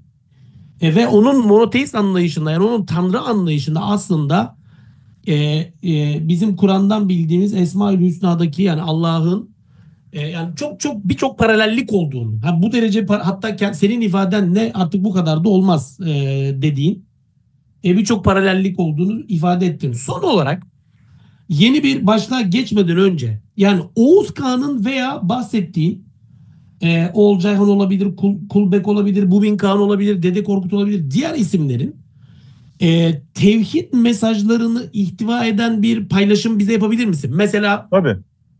hocam bak şuradaki yazıtta işte bakın Oğuz Kağan'ın ağzından şöyle ifadeler naklediliyor gibi yani. Hocam size şimdi açtım. Bülent, bu arada yayınımıza abi 250'ye yakın insan takip ediyor. Bütün herkese, kanalı takip eden, kanalı izleyen, bu akşam bizimle birlikte olan, ilgi gösteren herkese hoş geldiniz diyoruz. Şeref verdiniz. Allah razı olsun. Ama izleyiciden çok daha az kişi yayını beğenmiş. Herhalde beğenmeyen arkadaşlar yayını beğenmiş değil. Daha karar verememişler. İzleyelim diyorlar. Peki arkadaşlar, size de saygı duyuyoruz. Top sende Bülent. Hocam Irak Bitik'ten bahsettik. Yani kutsal metin, bakın şurada aktarıyorum. Şimdi bakın buradan size bir bölüm okuyacağım. 15. bölüm. Irak Bitik kitabından, kutsal kitap. Türklerin eski kutsal kitabından. Şöyle diyor. Ha bu arada Ögis ve Yalvaç, yani Resul ve Nebi'nin tam karşılığı Ögis ve Yalvaç'tır. Onu da belirteyim. Öz Türkçe'de, eski Türkçe'de ya da. Okuyorum hocam. Ee, Burada beni şaşırtan şey Besmele ile başlıyor olması. Ögis. Bak başlığı bu kitabın. Ögis. Peygamber. Kadir ismim Allah namına. Ya da şöyle tam çarpıtmayalım ya da hani çarpıttı diyebilirler. Onun için direkt okuyayım. Kadir ismim namına. Burada Kadir Allah yani. Kadir ismim namına hüküm süren yönetimde ot oz üzerinde hüküm sürdü. O ok majestedir. Oklar e, bu boz ok vesaire var ya, ok yani bizim ok. İşte oklar en proto-Türk tanımlaması. Ok majesteleri şerefli liderliğine tabi oldu. Onun yabancı temsilcisi ise kendisine büök vahyi eriştikten sonra kul oldu. Kişi oğlu olarak Tanrı'ya kul olmak üzere, Tenkri'ye kul olmak üzere Tanrı Kut'unda 3. yılında yani Bars yılında evet ruhu üzerinde etraflı olarak görüşülmüş bulunan Tanrı'nın razı olduğu ruhu alemler arasında geçiş yapmış bulunuyor. Yani öldükten sonra hani bunu artık böyle birçok anlatı var. Mesela diyor ki Tanrı'nın aktardığı ruhun Rabbin erdemi yapan namdar ot oza. Kainatın şerefli kralının nuruyla ırkın başarılı olsun. Zaferler lideri peygamberliğine vahyedildi.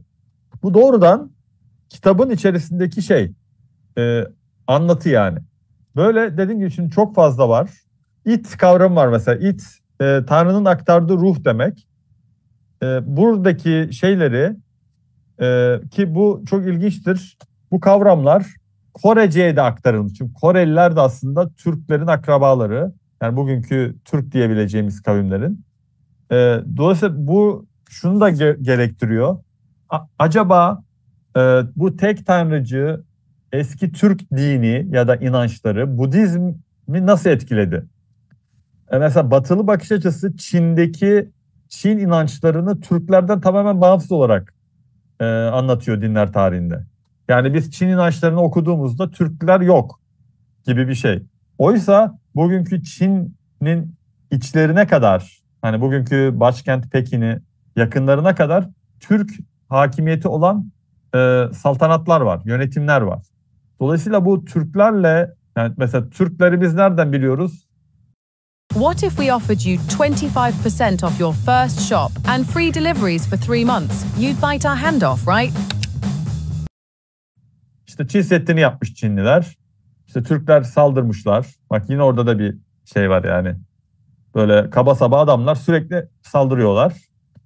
Acaba bu adamlar Budizmi nasıl etkilediler? Çin inançlarını nasıl etkilediler? Çin inançları onları nasıl etkiledi? Bununla ilgili inanın bir çalışma yok. Bu kadar Türk milliyetçisi var. Türk değil mi? Yani devlet Türk milliyetçisi yayınları var. Yani Türk eski inancıyla ilgili çok fazla yayın var. Türk Tarih Kurumu olsun. Yani birçok yayın var ama bunlar mesela araştırılmamış. Buradan hani bu kayıtla da akademisyen arkadaşlara en azından bir çağrımız olsun. Acaba bu etkileşimler nasıl oldu? Bunları araştırmak gerekiyor. Ben bir kapı açmış olayım. Akademisyenler, araştırmacılar, Türk milliyetçileri, gerçekten Türk milliyetçiliği aslında bunu gerektirir. Bunları araştırsınlar. Peki Bülent, şimdi tabii bir taraftan zaman ilerliyor. Yaklaşık 1,5 saate yakın bir zamandır Evet. canlı yayındayız. Şimdi biraz daha skalayı genişletip mesela antik Yunan'ı soran arkadaşlar var. Evet. Belki biraz önce zikrettiğin diğer bazı topluluklara, diğer bazı kavimlere geldiğini söylediğin peygamberler var. Belki Amerika kıtasına uçmak istersin. Belki Japonya'ya uçmak istersin. Ama biraz daha böyle isimler üzerinden ve kanıtlar üzerinden daha önemli gördüğün elçileri ya da elçi adaylarını senden dinlemeye devam edelim. Evet, bunun başında karşımıza Ram diye bir karakter çıkıyor. Ram boynuzlu koç demek. Daha sonra karşımızda peki Ram nasıl çıktı? Koç burcu olarak çıkıyor mesela. Peki bu Ram kimdir diye baktığımızda ya da Ram figürü diyeyim. Çünkü Ram figürü çok flu bir figür. Yani doğrudan böyle Buda gibi tespit edemiyoruz belki, Zerdüşt gibi. Arilerin peygamberi bir figürü olarak çıkıyor. Ve Arilerin bu peygamber figürü bugünkü Keltler yani Druidlerin içerisinden çıkmış bir figür olarak karşımızda. Yani bugünkü Ukrayna yani Kuzey Karadeniz bölgesinde yaşayan bir Yamnaya kültürü var hocam. Ve bu Yamnaya kültürü yani Doğu Avrupa'daki bu kültür aynı zamanda Druidlere yani Keltlere yönelik bir ıslah çabası olduğunu görüyoruz metinlerden. Çünkü büyücülüğe falan çok sapmışlar. Çok böyle çok tanrıcılığa sapmışlar. Ram'ın daha sonra hicret ederek yani göçler şeklinde Harappa medeniyetine ve oradan da Hindistan'a yani Ari göçleriyle Hindistan'da karşımıza çıkıyor ve Rama işte Ramayana destanıyla yine karşımıza çıkıyor. Dolayısıyla bu Ari inançların Ariler biliyorsunuz hem Hint Avrupa deniyor. Yani hem Avrupa hem Hinduizmle böyle bir inanç bağı var. Ama bunlar tabii yüzyıllar geçtiği için onlar da dejenere oluyor ve kim geliyor? Özellikle Arilerin bu İran coğrafyasında özellikle Zerdüşt geliyor ve Zerdüşt'ün bu Ari inançlarına ıslahçı, tıpkı Buda'nın Hinduizme yaptığı gibi Ari inançlarına yönelik bir reform çabası içerisinde olduğunu görüyoruz ve ilginçtir. Orada da bazı akademisyenler buna karşı çıkıyorlar ya da farklı görüşler var diyeyim. Ama Zerdüştçülüğün yani Zerdüşt'ün gayet de tenzihçi, tek tanrıcı, muvahhid hani Kur'an açısından söylersek bir özü, bir söylemi olduğunu görüyoruz. Bazı dediğim gibi akademisyenler Zerdüştçiliğin tarihini böyle olmadığını, aslında onun başından beri politeist olduğunu söyleyenler de var. Yani ilim ahlakı gereği bunu ifade etmek gerekir. Dedim ya biz şey değiliz, apolojist ne bileyim böyle her şeyi çarpıtma çabasında falan değiliz. Mevcut olanı söylüyorum ben. Evet böyle tartışmalar var ama kaynakları kronolojik olarak yani bağlamsal olarak dizdiğimizde mesela Gatalara baktığımızda yani Zerdüştiliğin temel metni biliyorsunuz Avesta. Bugünkü Farsların ve Kürtlerin peygamberi diyeyim. Yani nasıl şimdi Türkleri konuştuk. Orada da gayet tek tanrıcı bir mesaj, ahiret inancı hem de çok yoğun bir ahiret inancı. Yine bir adalet çağrısı yani bir tevhid, adalet ve ahiret üçlüsünü burada da görüyoruz. Gatalarda özellikle.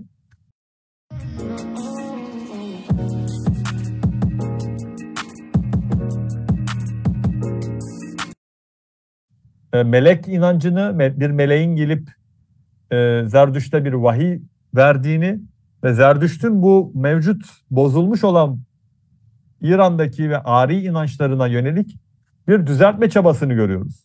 Bakın bütün bunları birleştirdiğimizde ne demiştik en başta? Yani 1,5 saat geç dedik ya hocam. Bir usul koyduk. Bu figürler bununla örtüşüyor mu? Bakıyoruz örtüşüyor. Yani büyük oranda örtüşüyor. Hatta ben şöyle bir şey de yaptım. Tabii bunu kitaba koymadım. Yapay zekaya dedim ki yapay zeka araçlarına hatta birden fazla araca dedim ki bakın Kur'an'daki nebi ölçüleri bunlar. Hatta ona sordum. Dedim ki Kur'an'daki nebi resul ölçüleri nelerdir dedim. O da bana bütün metinden bir liste çıkarttı. Sonra dedim ki bu listedeki ölçülerle bu örtüşüyor mu? Karşılaştır dedim ve bana yüzdeler verdi. Ama tabii ben bu yüzdeleri kitaba koymadım ya da böyle bir şeyim yok. Ama yani nesnel olarak karşılaştırma, mukayese yaptığımızda dahi yüzde hesabı üzerinden dahi bir olasılık yüksekliği çıkıyor. Yani bazısında işte %80 çıkıyor, %90 çıkıyor. Hani birebir %100 demeyeceği için kimse. Ama bakın araştırdığımızda bunları bulabiliyoruz. Zerdüşt'ün mesajının İslam'la örtüştüğü çok vaki yani Zerdüşt'e atfedilen hem de kronolojik olarak ilk dönemdekiyle sonra orta dönem ve sonra dönemdeki değişimleri dahi görebiliyoruz. Ama tabii bazı arkadaşlarımız ya da bazı akademisyenler bunu kabul etmiyorlar. Diyorlar ki Zerdüştilik başından beri zaten şeydi, hani politeisti. Hayır. Dediğim gibi Hristiyanlık benzeri bir süreç yaşıyor. Bunu da çok net görebiliyoruz yani süreçte. Bir de şöyle garip bir iddia var. Efendim neymiş? İşte bir Hristiyan misyoner grubu ya da bir Hristiyan misyoner gitmiş. Son dönemde Parsilere demiş ki ya aslında Zerdüştilik tek tanrıcıydı. Hristiyanlıkla sentezlemeye çalışmış. Onlar da demiş ki öyle ya hakikaten falan demişler. Bir anda görüş değiştirmişler. Onun için bugünkü Parsiler monoteizmi savunuyorlarmış. Yani herhalde Zerdüştiler böyle saf, aptal tırnak içerisinde bir adam geliyor ya da bir grup bir anda inançlarını, akaidlerini değiştiriyorlar. Böyle bir durum yok tabii ki. Hocam biz İran sahasında, eski İran sahasında hem Part döneminde hem Sasaniler döneminde Hristiyanlığın az çok geçmişini biliyoruz. Hatta bununla ilgili münferit benim bir makalem de var. Evet. Evvelce yazmıştım. Böyle bir şey söz konusu değil yani. İran'da Hristiyanlığın Nesturilik yorumu, Doğu Kilisesi yorumu daima azınlık kalmıştır. Ama evet önemli taraftar edinmiştir. Oradan özellikle Şah Kubat döneminde 1. Anastasius'la çağdaştır. Şah Kubat döneminde Orta Asya işlerine başarılı misyonerlik seferleri yapmışlardır. Daha sonra başkentlerini bu Medain'den yani Selevkiye Ktesifon'dan Bağdat'a taşıdılar. Orada yani bizzat halifenin başkentinden misyonerlik faaliyetlerine devam ettiler. Ama İran coğrafyasında Mecusi yani senin ifadenle Zerdüşti veya Mecusi milattan sonra 224 yılında resmi din oldu. Yani evet. Mecusiler Sasani İmparatorluğu'nda resmi dinin temsilcileri oldular. Onların ruhbanları, onların din adamları söz sahibi oldular. Hristiyanlık ise ve Yahudilik ve Hristiyanlığın farklı mezhepleri Cartier'in verdiği listelerden biliyoruz. Azınlık inancı olarak devam ettiler. Dolayısıyla bu tespitin doğru yani. Ben şunu ifade edeyim. Mesela Zerdüştilik ya da işte İslam metinlerinde Mecusilik olarak karşımıza çıkan ve Müslümanların eleştirdiği şeyler neler? İşte liderlerin özellikle yanlış hatırlamıyorsam hani sıradan normal Zerdüştiler böyle bir iş yapmıyorlar zaten ama özellikle krallar, kisralar açısından bir ensest evlenme mevzusu var. İşte değil mi yani böyle İslam ahlakına mesela dedik ya Budizm ahlakında yani %99 hiçbir şey yok. Hani çatışma yok. Yani bir Budist ahlak şeyini alın ilkelerini bir şey görmüyorsunuz. Ama burada mesela çok ciddi bir şey var. Sıkıntı var değil mi? Yani ya da işte şefaat konusu ya da işte şeytanın yani kötülüğün bir tanrıya dönüşmesi, dualizm söz konusu. Mesela bunlar İslam'la hiç örtüşmüyorlar. Şimdi ben bakıyorum acaba bunlar ne zaman çıkmış? Yani kronolojik olarak Zerdüştilik tarihine. Bunların dediğiniz dönemlerde ortaya çıktığını görüyorum. Ve ilk döneme bakıyorum yani en şey nedir? İşte otantik metni. Avesta'nın Gatalar. Şimdi Gatalarda bunlar yok. O zaman diyorum ki bak demek ki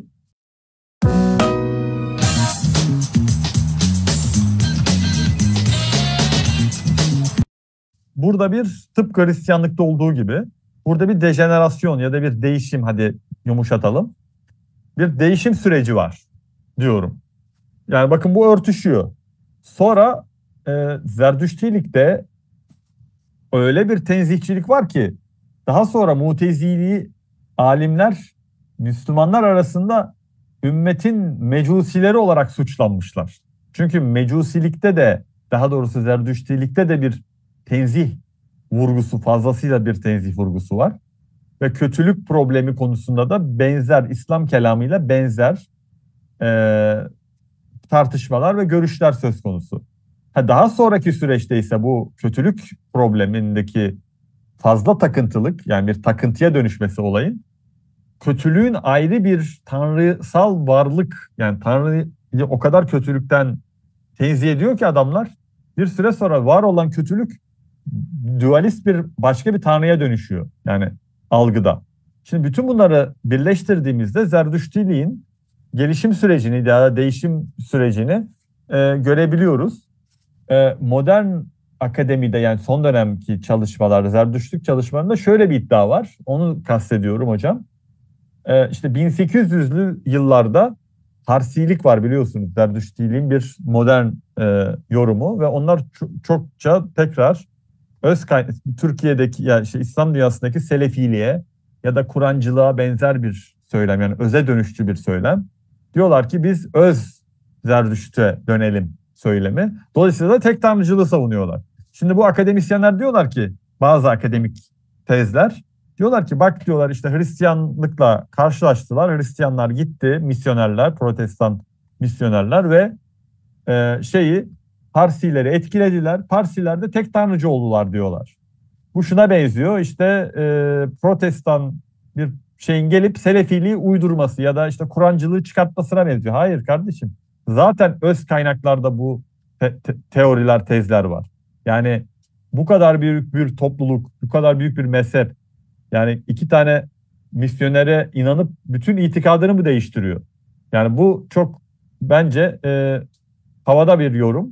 Onu belirttim. Yoksa dediğiniz gibi zaten Nesturilerle İran'da Hristiyanlık geleneksel Zerdüştilikle bir iletişim halindeydi. Benim kastım şu: Zerdüşt hayatı, yaşadığı yaşam ve mücadelesi dolayısıyla, yani oturduğu bağlam dolayısıyla tıpkı Buda gibi diğer nebilerin işleviyle bağlamsal olarak örtüşüyor. Bir. İkincisi söylem itibariyle örtüşüyor. Yani tevhid var, adalet var, ahiret inancı var, sevap, yani o ilahi adalet inancı tamamen Kur'an'la örtüşüyor. Ahiret inancı, melek inancı, yani hemen hemen tüm inançları İslam'a hiç muhalef olmayan inançlar. Sadece şeriat konusunda, yani haram, helal, kıble konusunda farklılaşıyor. Bu da anlaşılabilir çünkü her inancın, her şeyin farklı şeriatları, hukukları olabilir diye düşünüyorum. Peki Bülent, yine o zaman 3. bir tespitimiz de Zerdüşt üzerine oldu. Ve Evet. şimdi Buda'dan başladık. Oğuz Kağan'dan ve Oğuz Kağan'la birlikte diğer bazı adaylardan söz ettik. Ram dedik ve sonrasında Zerdüştlük ve Zerdüşt'ten bahsettik. Ama tıpkı ilk 2 örneğimizde olduğu gibi Zerdüşt örneğinde de aslında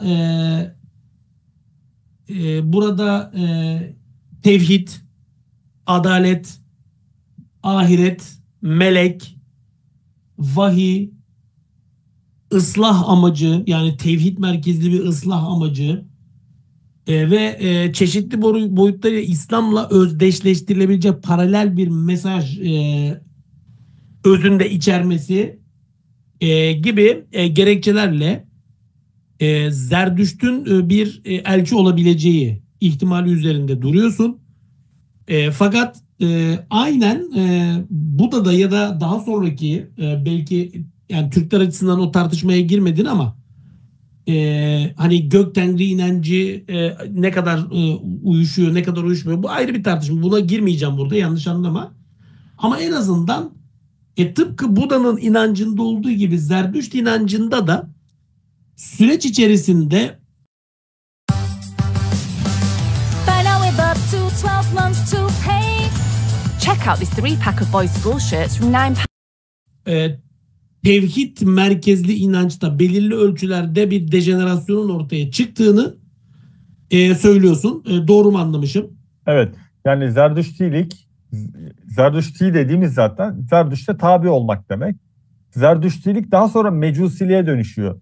Yani önce dualizme, ondan sonra işte meleklerin tanrılaştırılmasına, yani böyle bir değişim süreci var. Sonra da zaten İslam'ın da eleştirdiği bir sürü iş yapıyorlar. Ahlakları bozuluyor vesaire. Din adamları sınıfı oluşuyor. Bak, hep aynı süreç var aslında. Yani bir kişi geliyor, çok fıtratla uyumlu, İslam'la, yani bizim Kur'an söylemiyle uyumlu bir söylem başlatıyor. Daha sonra, hatta çok kısa bir süre sonra, yani 100 yıl gibi bir süreç içerisinde önce din adamları sınıfı oluşuyor. Sonra bir imparatorluğun ya da bir devletin resmi inancına dönüşüyor ve bu süreç içerisinde inançlar ve pratikler de bozuluyor, değişiyor. Dediğim gibi bozuluyor bir Müslüman olarak söylüyorum. Değişiyor da bir akademik tanımlama olarak söylüyorum. Hani daha objektif olmak açısından.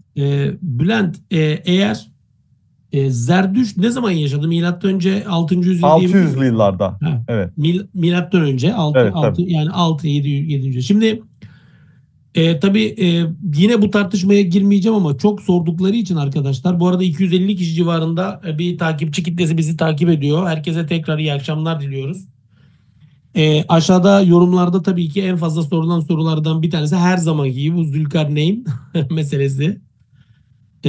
Şimdi bu tartışmaya girmeyeceğiz Bülent. Bunun yeri burası değil. Ayrıca Tamam. konuşuruz. Ben Ama çözdüm onu kafamda, kendi dünyamda. tamam. Senin de biliyorsun, hariçten de konuşuyoruz bu konuyu. Şimdi Evet. İskender'di, efendim Kiros'tu vesaire, bu tartışmalar devam ediyor. Ama eğer burada senin ortaya koymuş olduğun bakış açısı esaslı bakacak olursak, yani eğer Zerdüşt inancı ilk dönemi özelinde bakıldığında gerçekten de tam olarak tevhid merkezli bir din idiyse, Kiros da bu inancın bir mensubu idiyse, Evet. ve Kiros da tabii milattan önce 6. yüzyılda çok tarihin akışını değiştiren eylemleri var. Bu bağlamda Kur'an'da bahsi geçen Zülkarneyn'in Kiros olma ihtimali bu bakımdan, yani bütün öğeler paraleldi demiyorum ama bu öğe anlamında makul bir zemine oturuyor olabilir mi sence? Çok kısaca konuyu dağıtmak istemiyorum. Evet. Ben anlayamadığım bir Zülkarneyn tartışmasının içinde buluyorum sürekli kendimi. Çünkü bir anlayamadığım bir Zülkarneyn kimdir şeyi var yani. Sosyal medyada da karşılaşıyorum. Tabii ki önemli bir şey. Hani küçümsemek için demiyorum ama ben kendi görüşümü ifade edeyim en azından. Şimdi Zülkarneyn adaylarımız var. Evet. Biz de Bülent, bu adayları... ama konuyu dağıtmayacağız. Kısaca istiyorum senden. Tamam, ama şimdi konuyu açtığın için hocam bir 5 dakika en azından kendi görüşümü izah edeyim.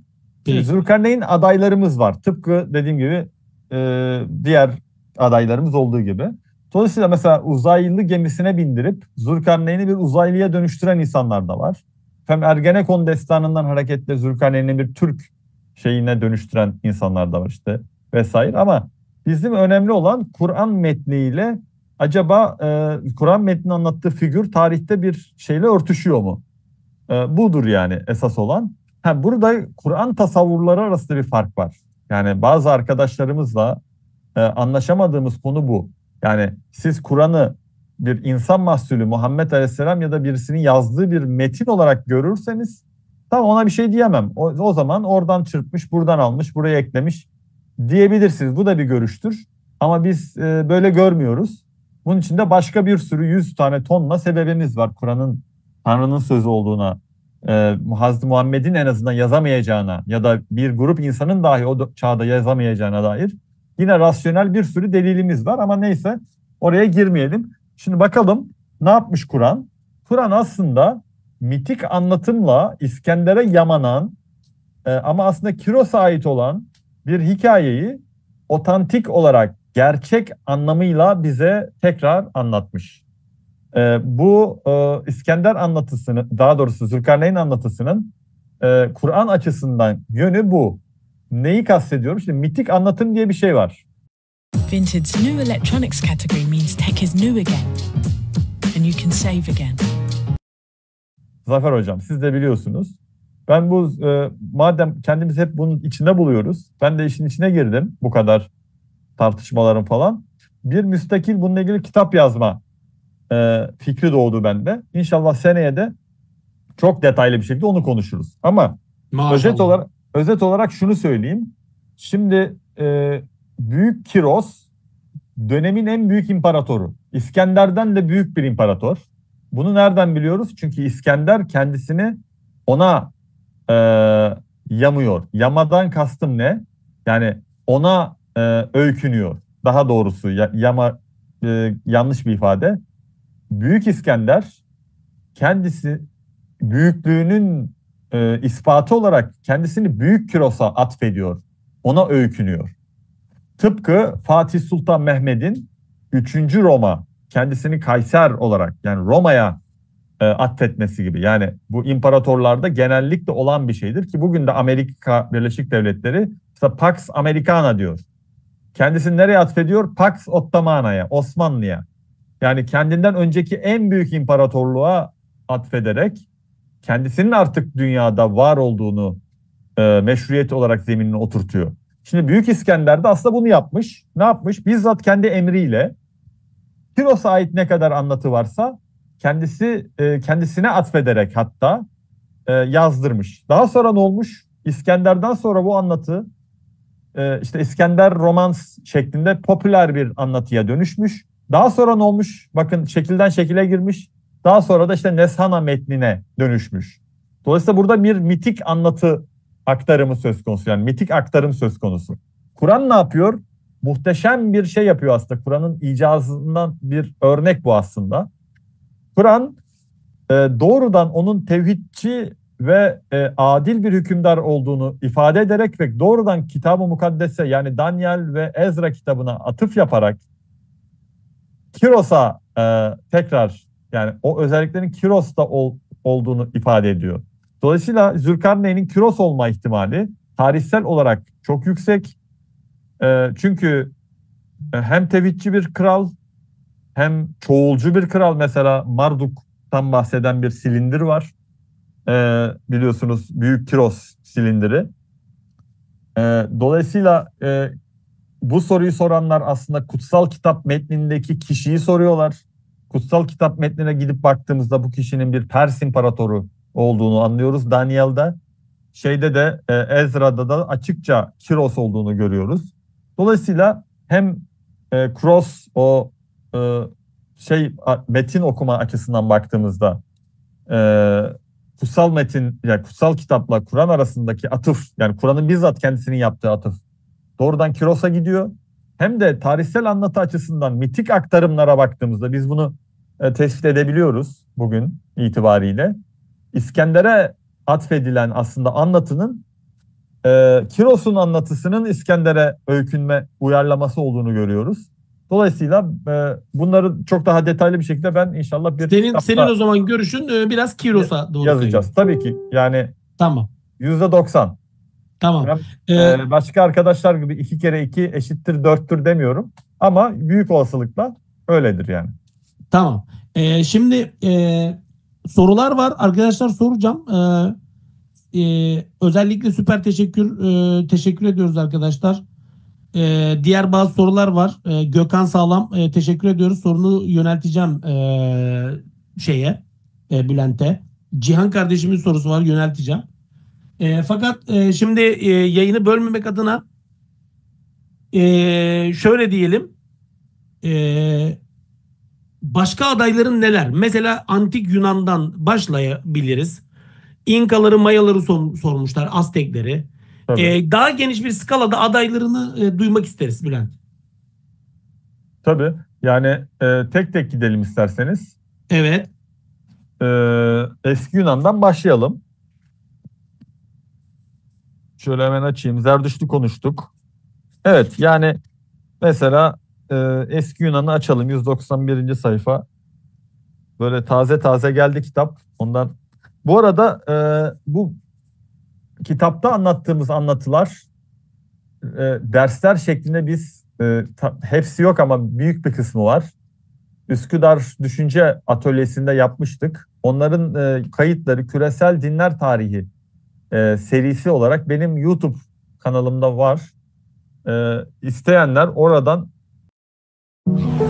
What if you earned airline miles on your everyday spending? Yapabilirler. Yani bakabilirler. Şimdi öncelikle eski Yunan dinine baktığımızda yine temelinin monoteizm olduğunu görebiliyoruz. Daha sonra yavaş yavaş antropomorfizme kaymışlar. Yani kişileştirmişler ve mesela daimon kavramı var, vahiy kavramı yani. Kur'an'daki vahiy kavramıyla daimonu görebiliyoruz. Yine melekleri, yani İbrahimi dinlerin melek dediği varlıkların eski Yunan dinindeki karşılıklarını işte tanrılar şeklinde karşılıyoruz ama eski Yunan inançlarında bu tanrıların her şeyi yaratan, yani tüm kainatı yaratan yüce güç, varlık anlamında kullanılmadığını görüyoruz. Yani ilahi varlıklar anlamında kullanılıyor. Eski Yunanlılar onlara her şeyi yaratan varlıklar olarak inanmıyorlardı. Dolayısıyla burada şahsiyetlerimiz kimler? Önce burada Pavlus'un adını andık hocam. Siz varken Pavlus'suz olmaz, değil mi? Ama ben Pavlus'tan bir şey öğrendim. Kendisine buradan teşekkür ediyorum. Ahirette karşılaşırsak inşallah teşekkürümü de iletirim Pavlus'a. Epimenides. Pavlus her ne kadar daha böyle tam tabii ki Teslis Pavlus döneminde bugün anladığımız anlamda şekillenmemişti. Onu da belirtelim. Ancak yine de Pavlus'ta bir senkretik ya da sentezleme çabası olduğunu söyleyebiliriz. Yani Yunan inançlarıyla anlatma çabası diyeyim daha doğrusu. Hani İsa Mesih'i yüce, yani insanüstü doğasını tırnak içerisinde Yunan tanrılarının tanrısallıklarıyla anlatma çabası belki de diyebiliriz. Yeni Ahit'te özellikle onun mektuplarında bunu görebiliyoruz.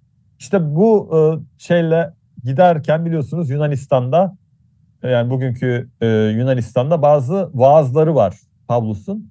Orada bir şeyden bahsediyor.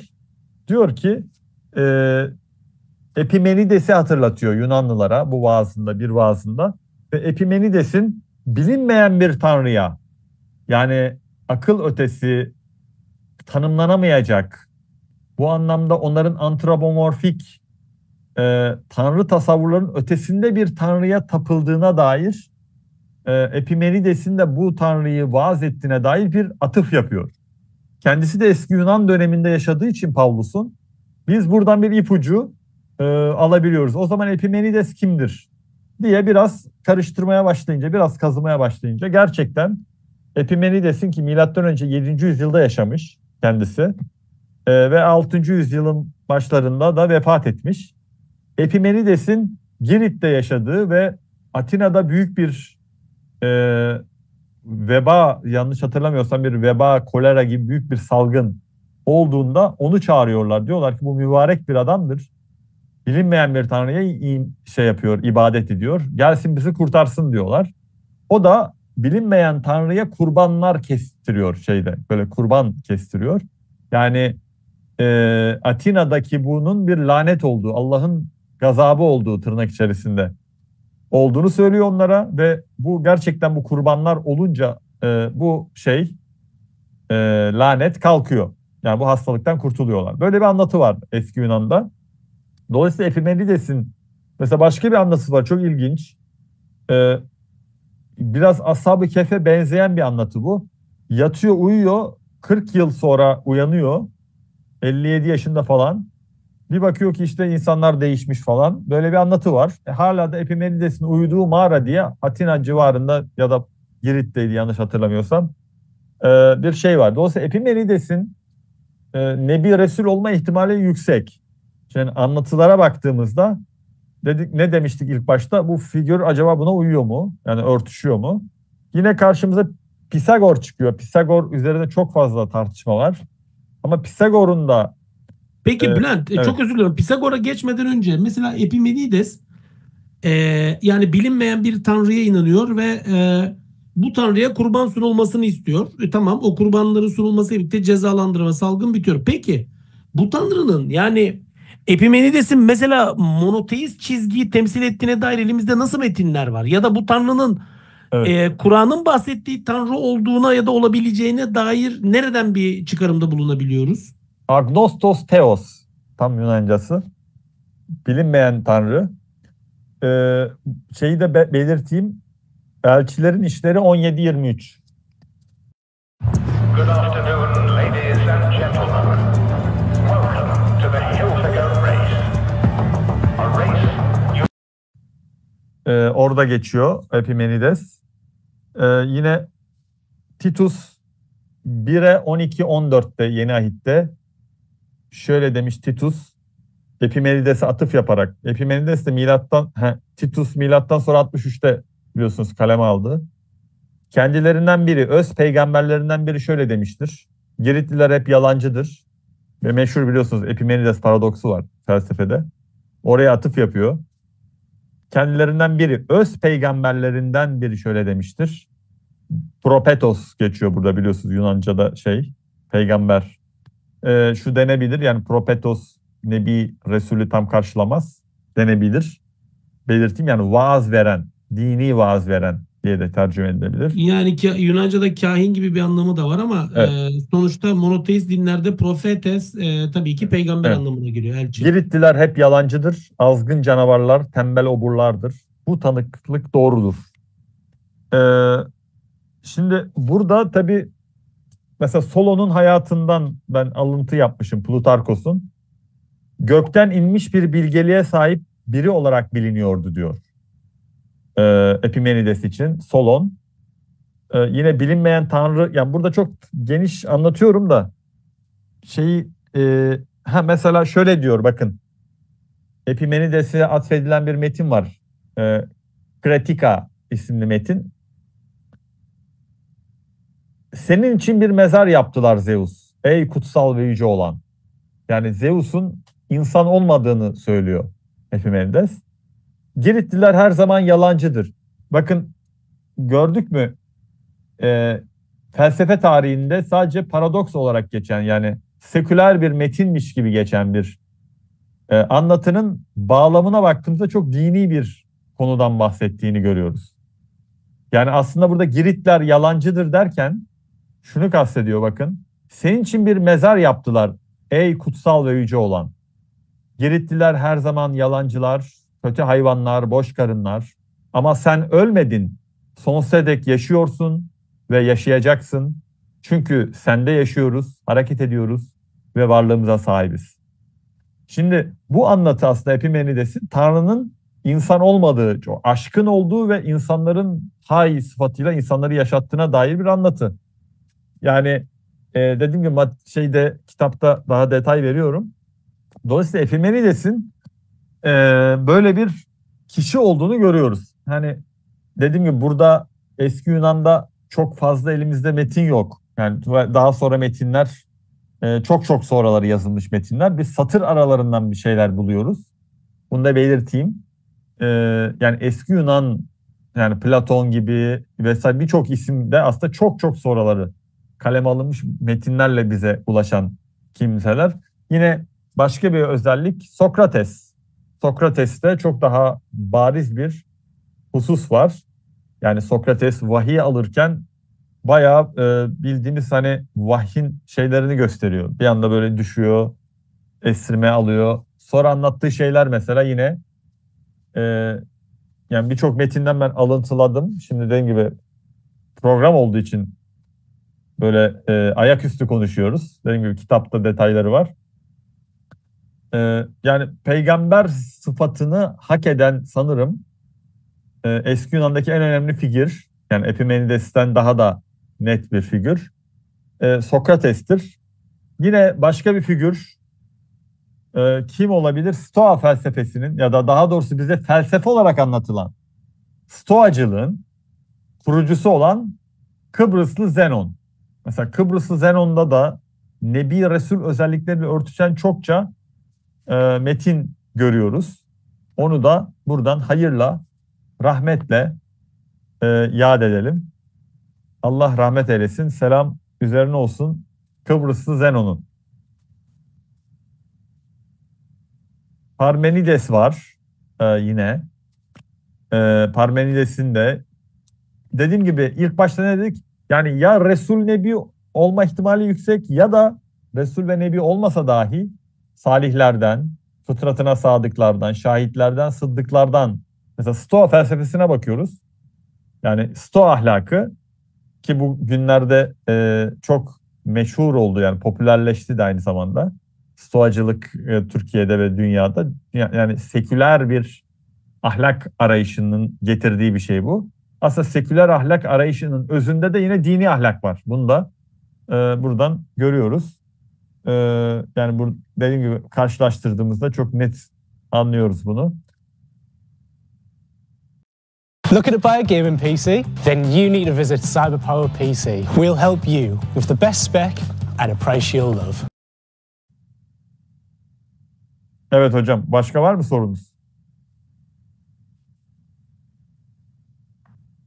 Bir taraftan da söylediğin isimleri not almaya çalışıyorum. Tabii fakülte yıllarında Platon'un meşhur Sokrates'in savunması. Okumuştuk birkaç defa onun diyaloglarını, şeylerini.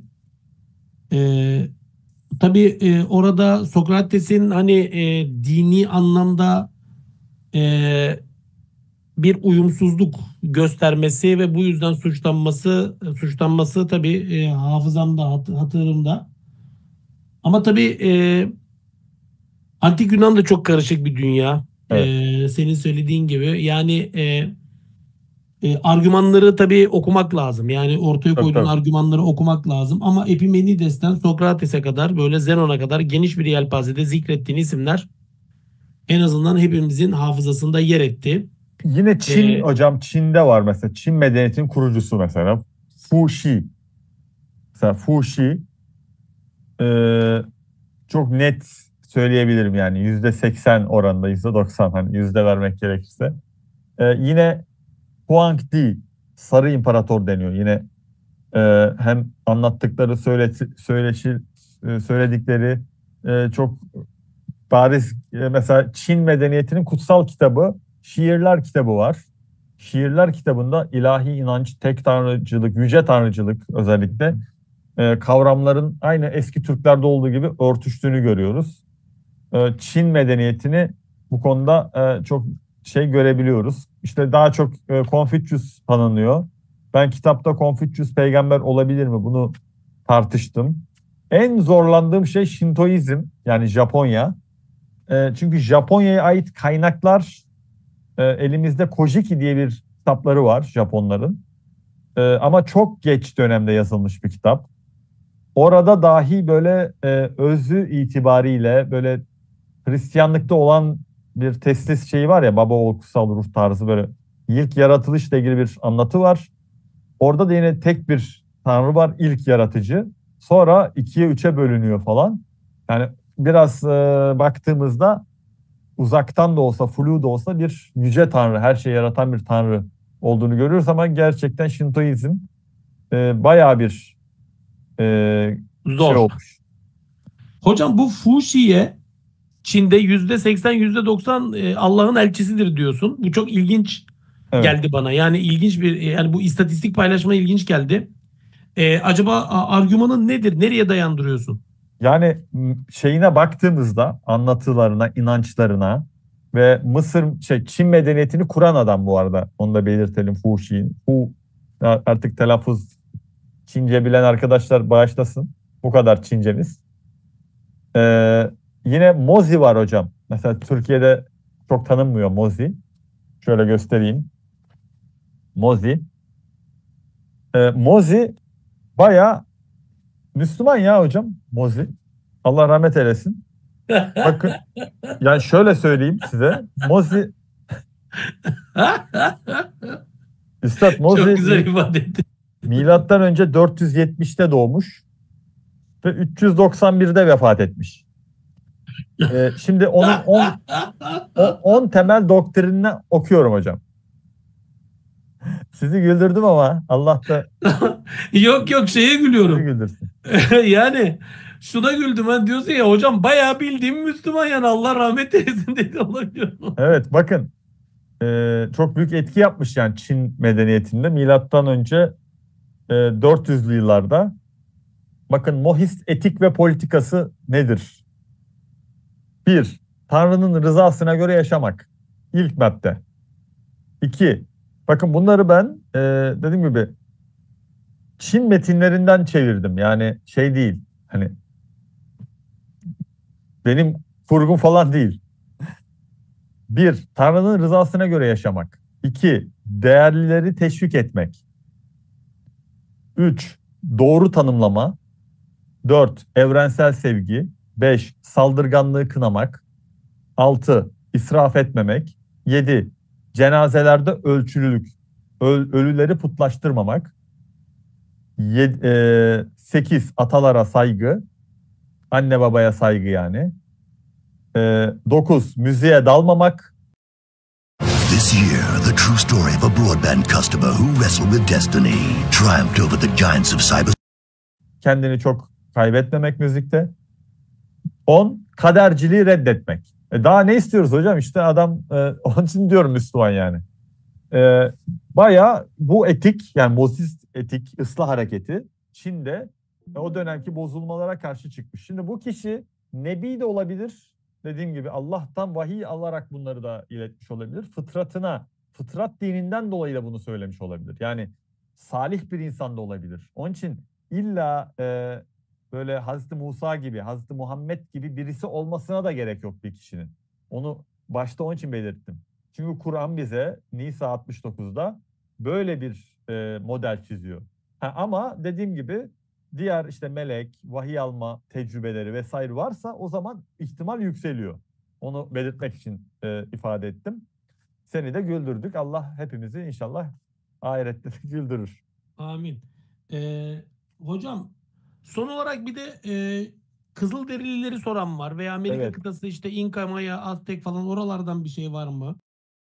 Evet. Kitabın bir kısmı da yani dediğim gibi bütün kıtaları araştırdığım için özellikle Kızılderililerde dolayısıyla Kızılderililer dediğimiz şey tabii çok farklı bir sürü aslında kavmin olduğu bir renklilik. Daha sonra İngilizler ve İspanyollar orayı sömürdüğü için biz onlara Kızılderili diyoruz böyle.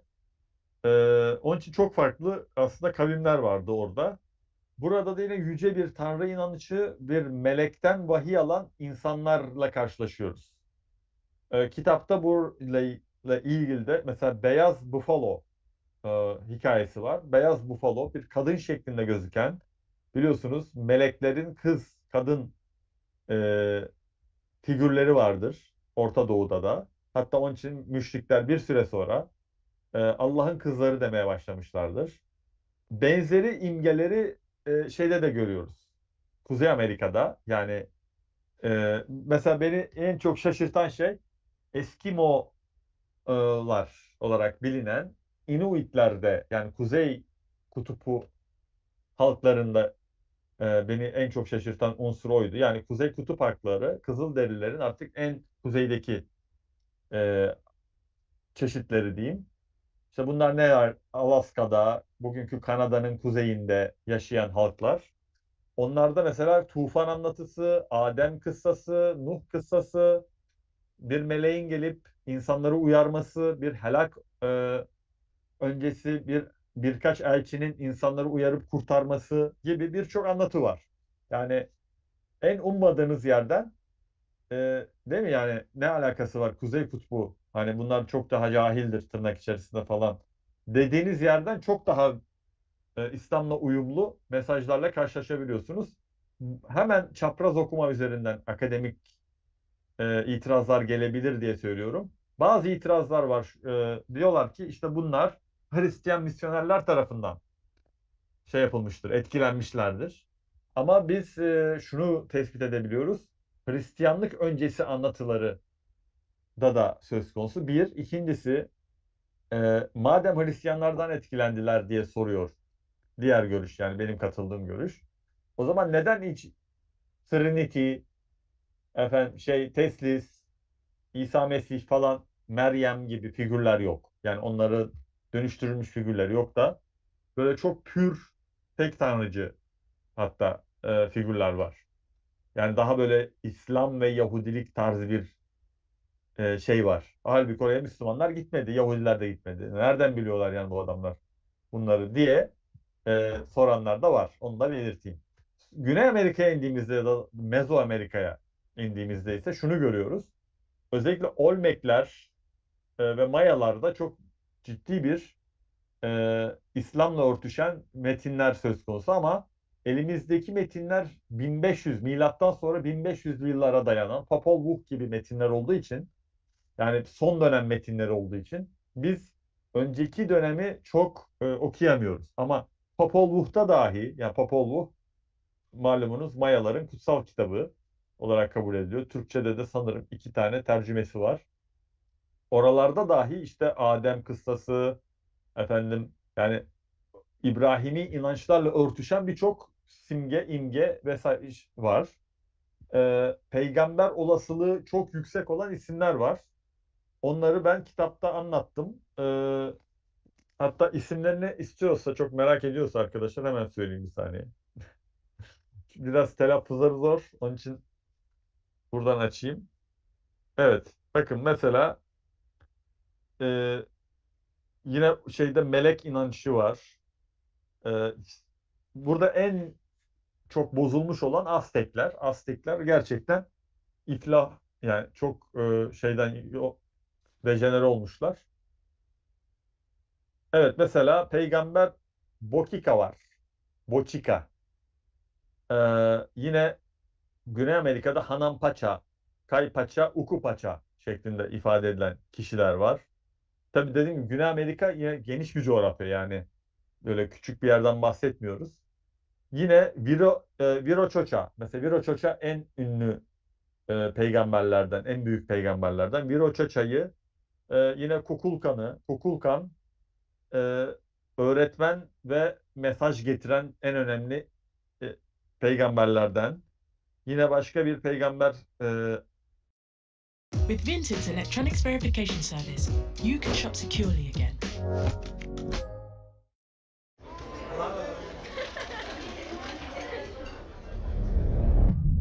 This is Aymaraların peygamberi Tunupa'yı söyleyebiliriz. Peru'da karşımıza çıkıyor Tunupa.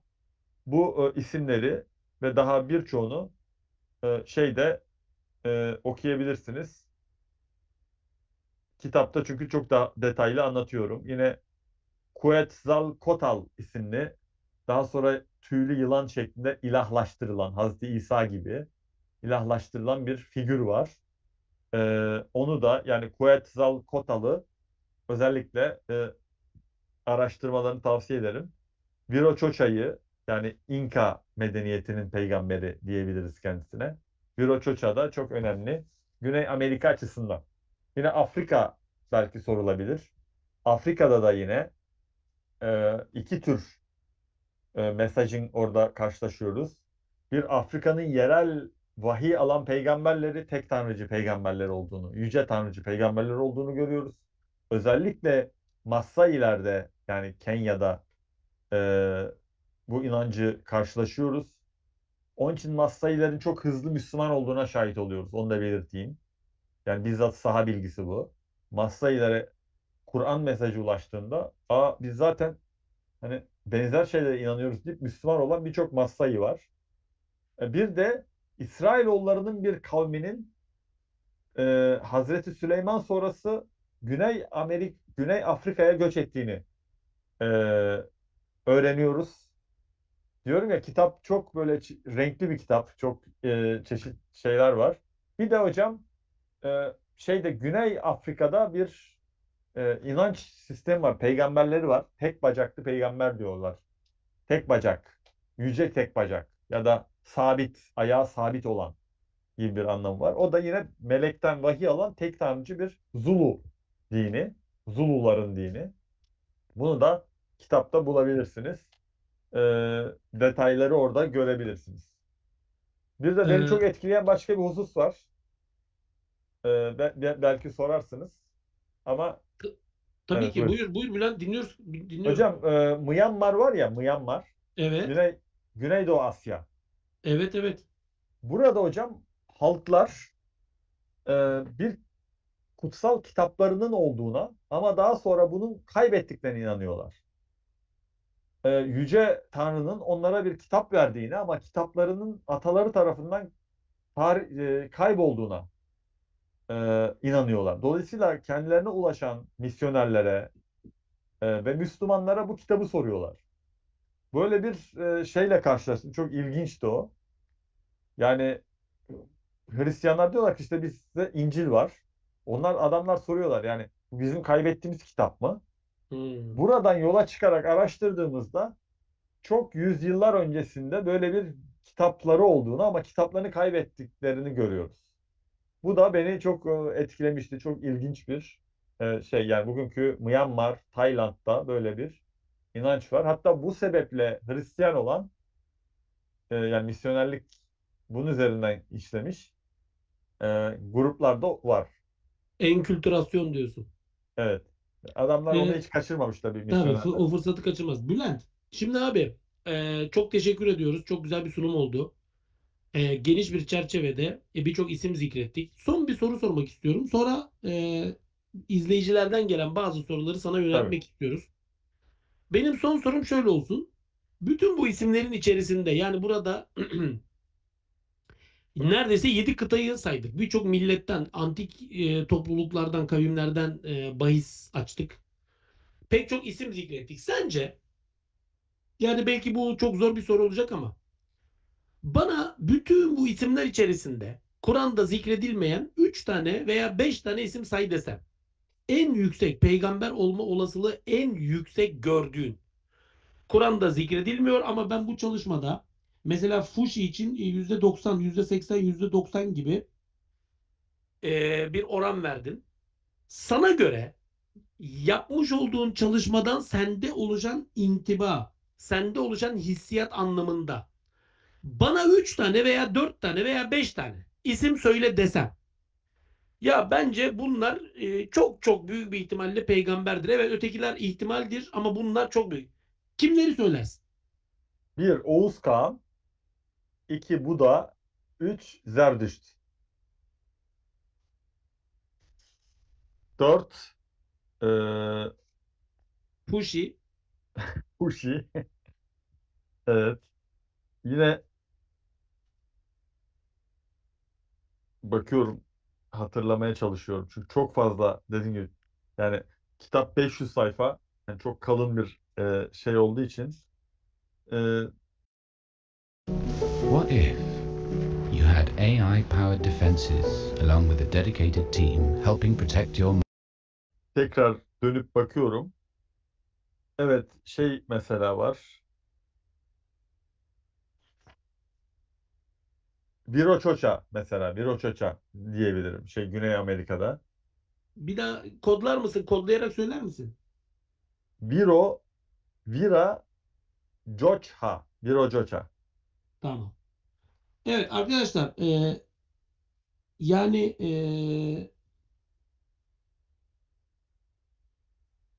burada aslında tabii yayında birçok isim geçti, birçok isim zikredildi ama bu isimler arasında yani Bülent kitabın kaç sayfaydı?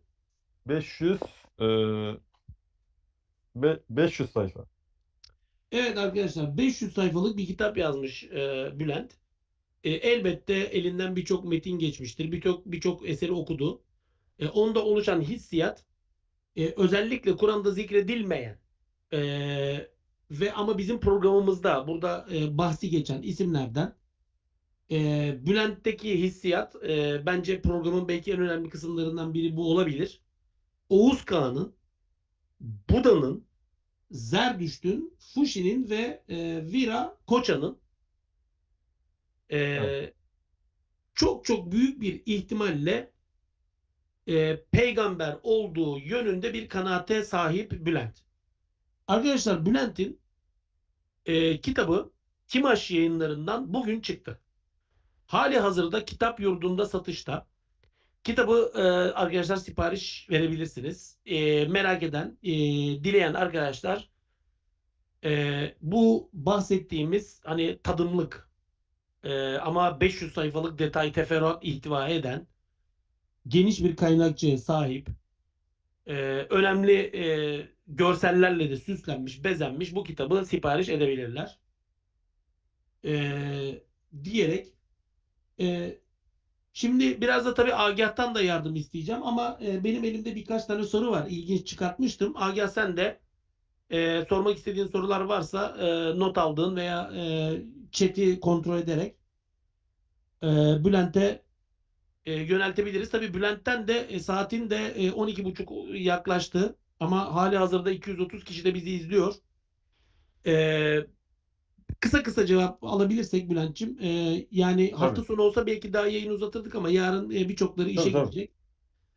Gökhan Sağlam kardeşimiz bir soru sormuş. Diyor ki Hazreti İbrahim Hindu dinlerinden önce mi yaşadı yoksa sonra mı yaşadı?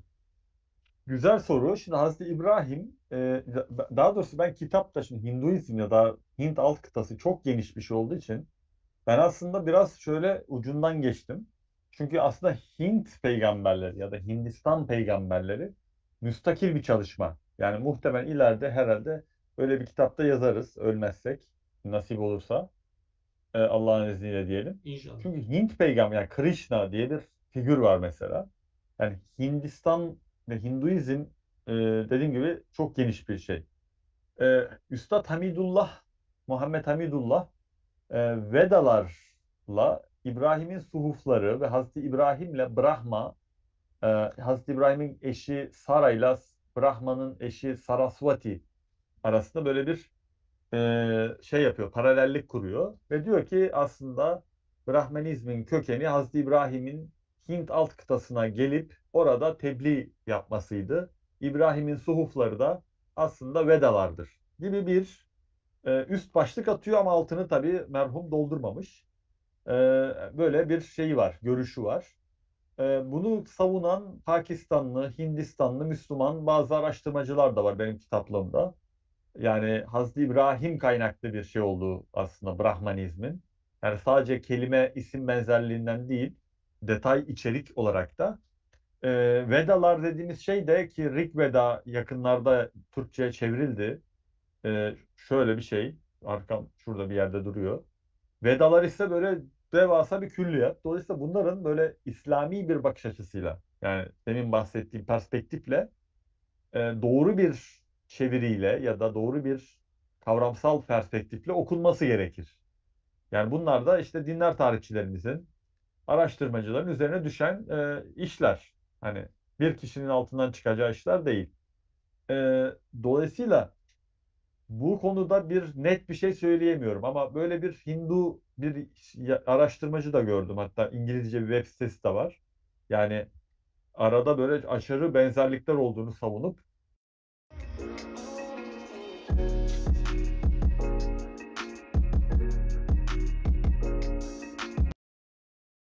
Hinduizm, Hristiyanlık, Yahudilik ve İslam'ı böyle karşılaştıran çalışmalar da var.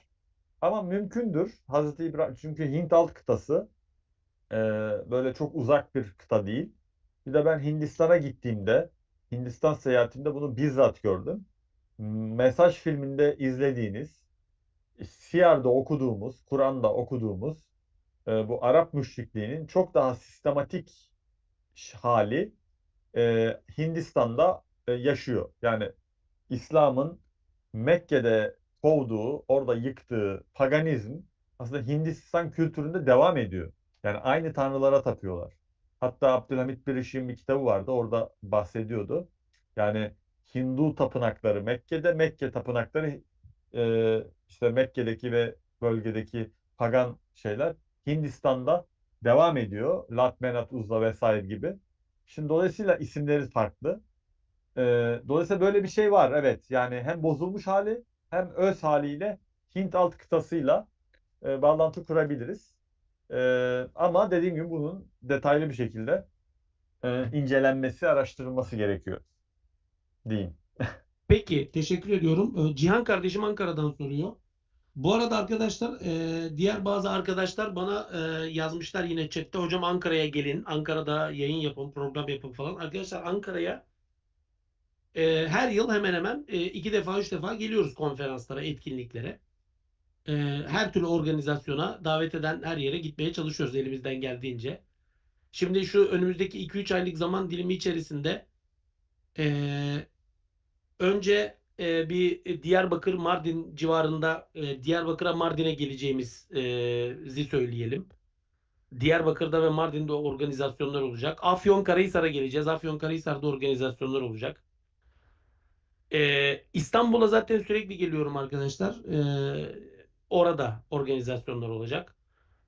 Konya'dan, Adana'dan davet edenler oldu. Bakalım eğer takvime uydurabilirsek Konya gibi, Adana gibi büyük şehirlerimize Allah nasip kısmet ederse geleceğiz. Ankara'ya zaten her yıl bir iki defa geliyoruz. Bakalım bu yıl nasip olursa gene geleceğiz. Arkadaşlar Twitter'dan beni takip ederseniz yani sosyal medya kullanmayan arkadaşlar için şey yapıyorum. Bütün etkinlikleri, katıldığımız bütün etkinlikleri oradan paylaşıyoruz zaten. Aynı şekilde bir de fan sayfası var. Instagram'da, oradan da arkadaşlar paylaşıyorlar. Bu vesileyle gittiğimiz her yeri zaten öğrenme imkanına sahip olabilirsiniz.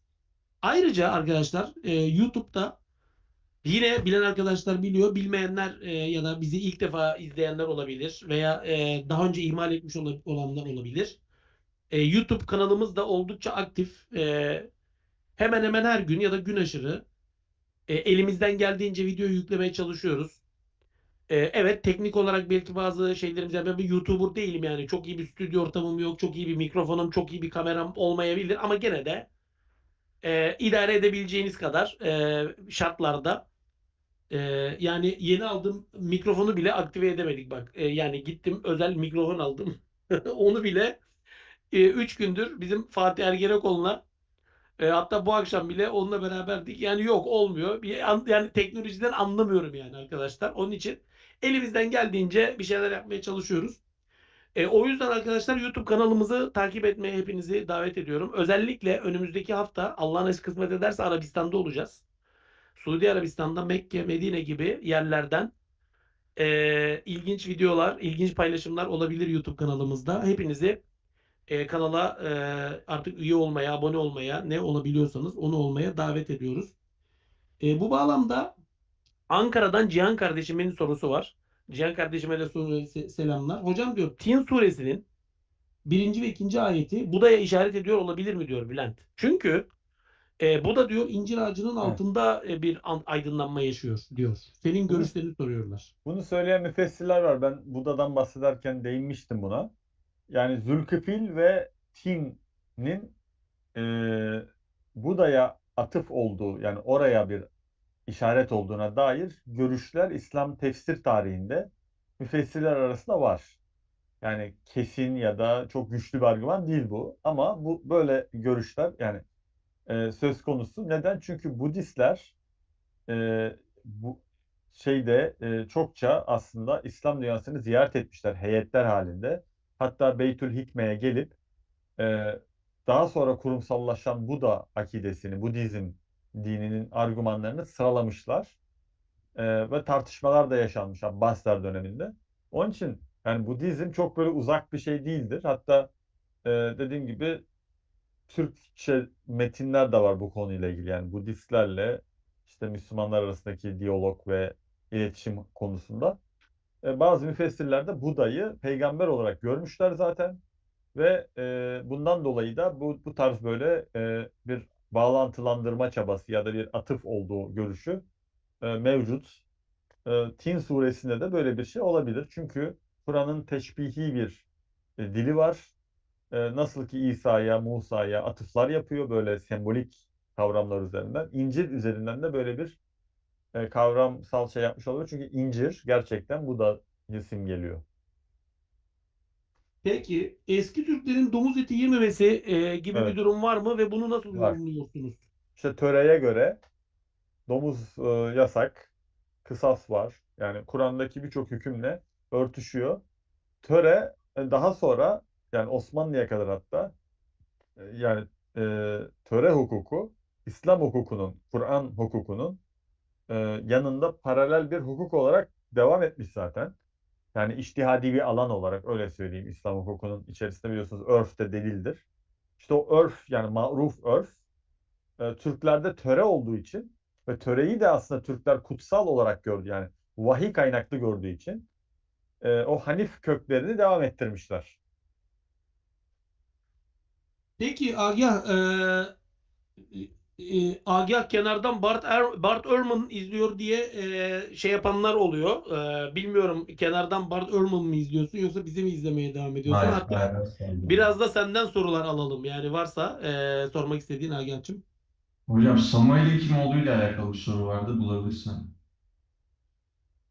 Kim? Samuel Samuel Kur'an'da mi? geçiyor mu gibi bir soru vardı galiba, değil mi? Samuel ve Saul geçiyor mu gibi. Hz. Musa'dan sonra gelen bir peygamber, parantez içinde Tevrat'a göre Samuel, bir kral seçer ve Saul, parantez içinde Kur'an'da Tavut, seçilir. Seçen kişi Tevrat'a göre Samuel, Kur'an'da isim olarak geçmeyen Samuel tarihte kimdir? Biraz karışık yazmış ama. Evet, Samuel isim olarak geçmiyor ama peygamberleri derken muhtemelen ona atıf yapıyor olabilir bence. Evet. Saul da yine Saul olarak değil, yine arkadaşımızın tespitiyle doğru şekilde söylemiş. O şekilde geçiyor. Bülent, eklemek istediğin ne var?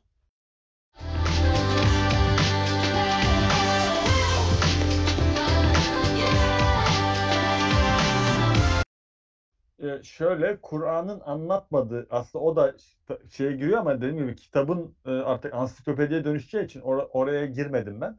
Kur'an'ın atıf yaptığı Kitab-ı Mukaddes'te geçen özellikle Eski Ahit'in Nevi'im bölümü var. Tanah'ın biliyorsunuz Nebiler bölümü yani. Biliyorsunuz İbranice'de ve B geçişi var. Arapçada B oluyor. Nevi'im yani Nebiler bölümü. Orada hem küçük nebiler, küçük peygamberler hem de büyük peygamberler konusunda Kur'an'ın zaman zaman atıfları var. Bu atıflar bazen doğrudan onaylama bağlamında geliyor. Bazen de söz konusu Nebi'ye atfedilen, İsrailoğullarına atfettiği bazı anlatıların Kur'an açısından yeniden düzenlenerek anlatılması söz konusu. Bu Samuel, işte Talut, Calut, işte Golyat, Calut vesaire kıssalar, atıflar Bakara suresinde ve yanlış hatırlamıyorsam yani birçok surede söz konusu. Özellikle mesela Ezra hakkında yanlış bir ifade kullanmayayım ama bazı peygamber yani nebiler hakkında İsrailoğullarına gönderilen mesela Yeremya, Yeşaya nebiler hakkında atıflar söz konusu.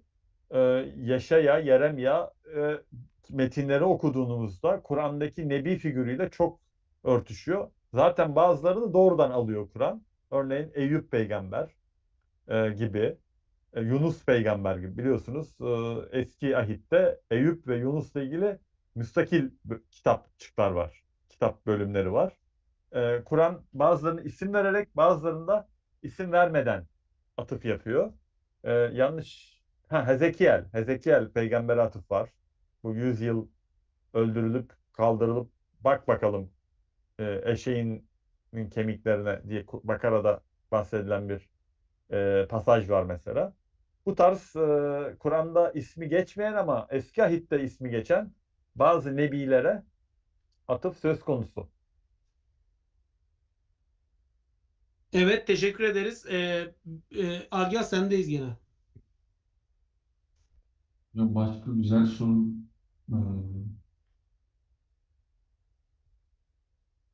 Bakıyorum ama.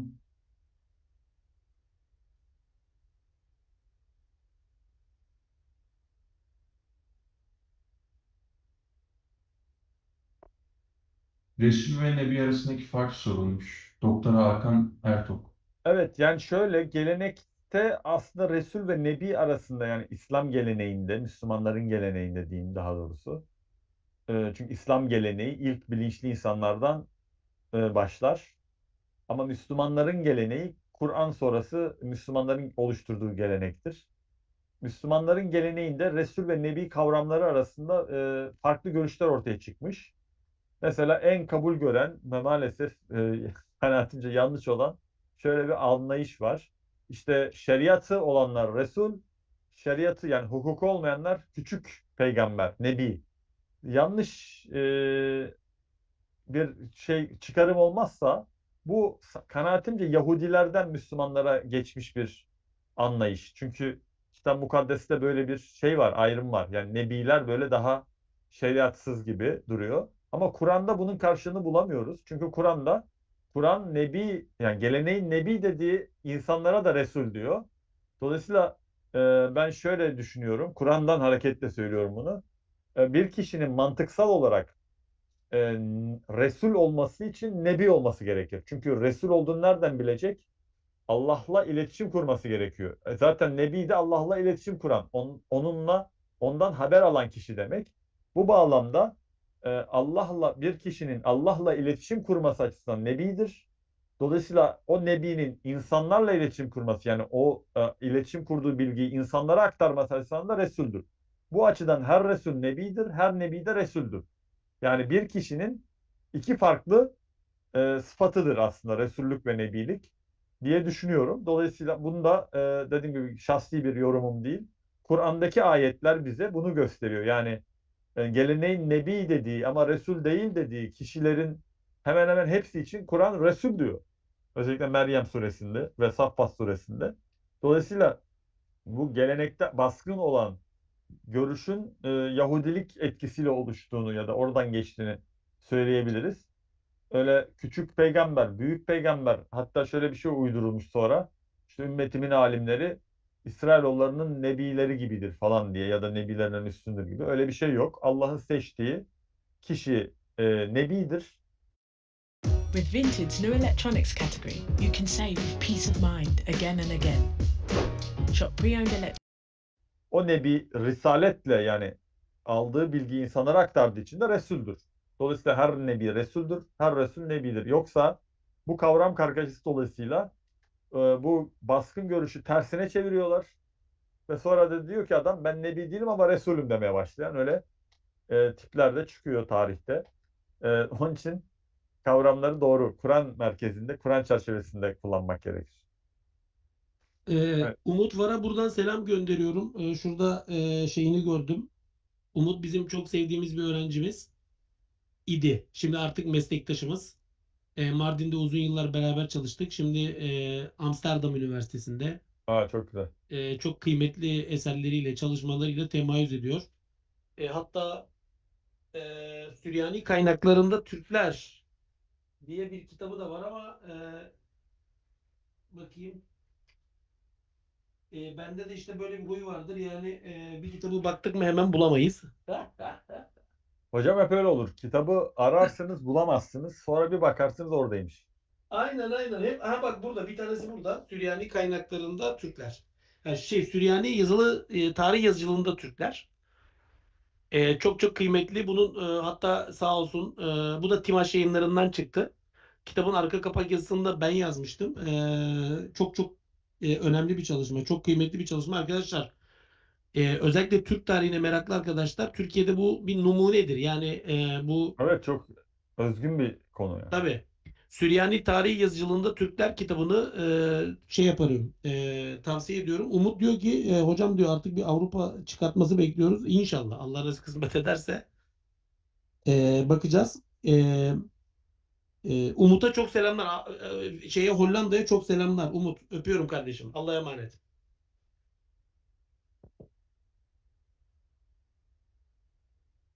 Evet, var mı Aga soru? Aga sendeyiz. Bakalım. Anunnakileri sormuşlar hocam. Evet, son dönemlerde dediğim gibi ilk başta ne dedik? Akademiyle aslında bizim yapmamız gereken, bizim gibi yazarların yapması gereken şey akademiyle halk arasında bir ara geçiş köprüsü oluşturmaktır. Ama genellikle yapılan şey popülizmdir. İşte bu Anunnakiler hikayesinin bu kadar abartılıp uzaylılara falan böyle, yani fantastik, hatta yani dinler tarihinin çarpıtılması diyebiliriz buna. Yani dinler tarihinde olmayan bir şey, sırf insanlar böyle ilgilerini kaşımak, onları böyle şey yapmak için böyle girin şimdi YouTube'da Anunnakiler yazın, böyle bir sürü abuk subuk, yani abuk subuk demek zorundayım çünkü öyle abuk subuk bir sürü videoyla karşılaşırsınız.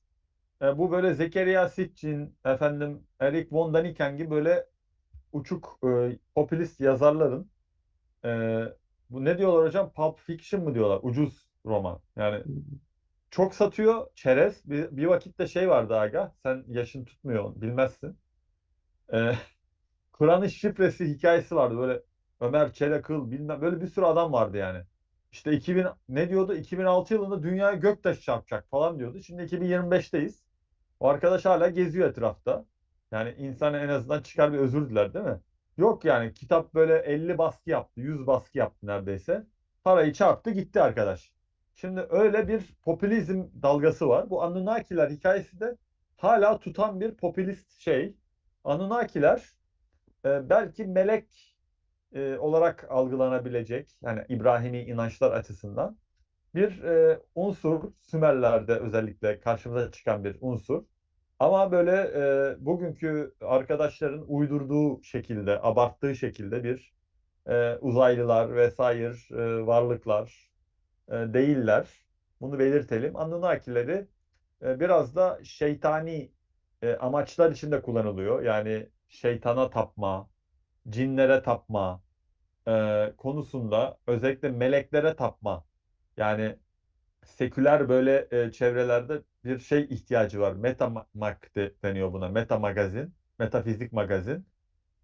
Buralardan uzak durmak kanaatimce akıl sağlığı açısından iyidir.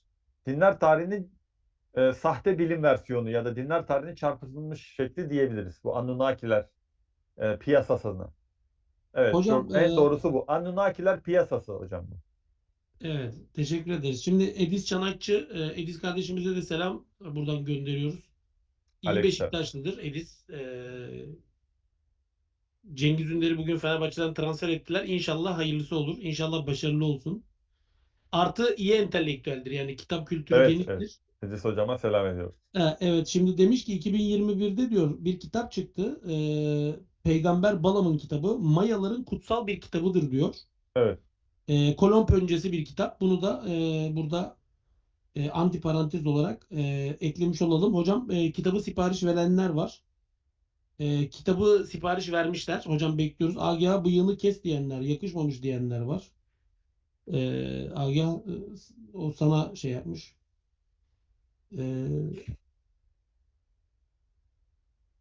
Mani peygamber mi diye bir soru var hocam. Evet, yani evet derken cümlenin girişi anlamında Eren evet. Bayram kardeşimiz sormuş. Ona da selam. Pardon. Evet derken yani Mani peygamberdir anlamında evet değil. Evet, önemli bir konudur konuya aslında. girelim anlamında.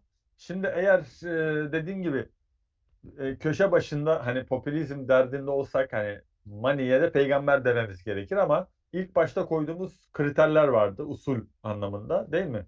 Onunla örtüşen figürleri biz arıyorduk ya da bakıyorduk.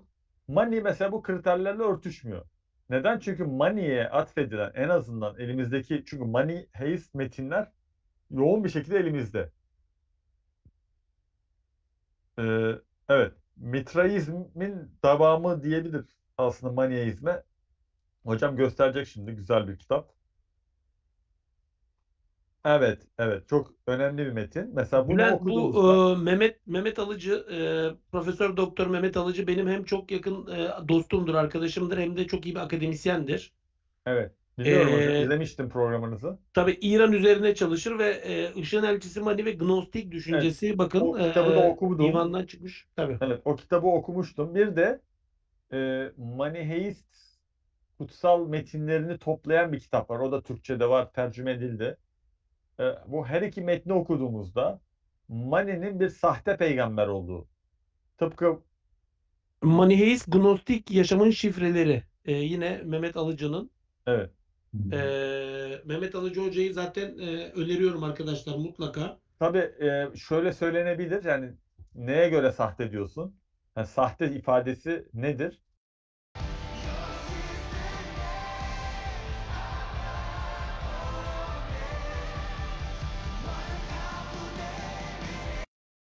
Evet, ben Müslüman olarak söylüyorum. Yani neden başladık? Kur'an açısından sahte bir peygamber. Yoksa insanlar maniheizme inanabilir. O ayrı bir konu. Yani ama Kur'an açısından baktığımızda maniheizmin ya da Mani'nin inanç dünyası tıpkı Mitra gibi, Mitra inancı gibi şirk dininin bir kolu. Yine kitabın girişinde de belirtiyorum. Aslında Kur'an'a göre değil mi? Tevhid ve şirk vardı. Hak ve batıl vardı. Dolayısıyla nasıl ki tevhidin açılımları ya da şubeleri var tüm tarih boyunca. Şirkin de şubeleri ve açılımları var. Ve onun da tıpkı tevhidde olduğu gibi bir devamlılığı ve bir benzerliği var. Yani bir şey çizgi olarak akıyor. İşte Mitraizm ve Maniheizm böyle iki inanç sistemi. Çünkü Mani'nin iddialarına baktığımızda şayet doğruysa ki ona çok yakın dönemde yazılmış metinler bunlar. Mani'nin bir sahte peygamber olduğunu söyleyebiliriz. Sahte peygamberliğin psikolojisi ayrı bir konu. Yani bazısı gerçekten kendisine inandırıyor. Bazısı sahtekar tamamen. Ama Kur'an'ın peygamber inancıyla ya da nebi figürüyle örtüşmediği çok açık. Çok teşekkür ediyorum. Bülent, son bir soru. Soruyla bitirelim. Evet. Yani bütün bu görmüş olduğun potansiyel elçiler içerisinde diyelim.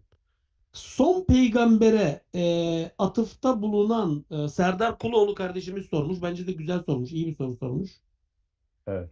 Kur'an'da ismi geçmeyen peygamberlerin öğretilerinde son peygambere yapılan bir atıf var mı diye bir soru sormuş. Arkadaşlar bu son soru olsun. Başka soru yazmayın. Çünkü artık yayını yavaş yavaş toparlayalım. Biliyorsunuz buna İslam kültüründe mübeşşirat deniyor. Yani peygamberin müjdelenmesi. Hazreti Muhammed'in son nebi olması hasebiyle diğer kutsal metinlerde yer alması ya da müjdelenmesi. Hatta Kur'an'da da buna dair böyle bazı atıflar var. İşte Saf suresindeydi yanlış hatırlamıyorsam Ahmet diye. Yine Fetih suresinin son sayfasında, son ayetlerinde işte İncil'e atıfla ekinciler meseline orada mesela atıf yapıyor Kur'an.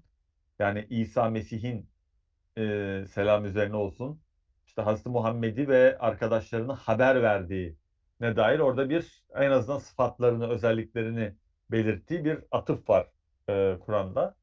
Dolayısıyla bu mübeşşirat diğer metinler için de yapılmış. Özellikle Hint alt kıtasındaki Müslüman düşünürler, alimler bununla ilgili Hindu metinlerine yoğunlaşmışlar. Hatta çok kısa bir özeti bir kitabın Viyatharti isimli bir Müslümanın yanlış hatırlamıyorsam Ahmedilerden bir araştırmacı. Onun çok kapsamlı bir eseri var. Onu işte Doğu Kutsal Metinlerinde Hazreti Muhammed diye bir ince bir metin olarak Türkçe'de çevrilmiş. Onun kapsamlı aslında o. Tümü de çevrilebilir. Yani hem Vedalarda hem Hindu kutsal metinlerinde hem Buda'ya atfedilen bazı metinlerde Hazreti Muhammed'in haber verildiğine dair böyle Müslüman yazarların şeyleri var, çalışmaları var. Yine baktığımızda Viroçoça'da yani Güney Amerika'da atıf yapılabilir. Dediğim gibi şimdi ben bu gözle bir çalışma yapmadığım için Güney Amerika'ya dair detaylara girmedim ama Viroçoça'da var böyle atıflar. Yani bir peygamberin geleceği, bir kurtarıcı bir elçinin geleceğine dair. Yine yani baktığımızda dediğim gibi daha çok Müslümanlar bu mübeşşirat meselesini hatta geçen çok iyi bir kitap çıktı bu konuyla ilgili İslam yayınlarından. Yahudi ve Hristiyan metinlerine yoğunlaşmışlar. Çünkü daha çok Yahudi ve Hristiyanlarla muhatap oldukları için onların işte Paraklit malumunuz hatta Abdülahad Davud'un bir kitabı var. Salip ve neydi? İncil ve Salip diye. İncil ve Salip. Evet siz de hatta şey yapmıştınız.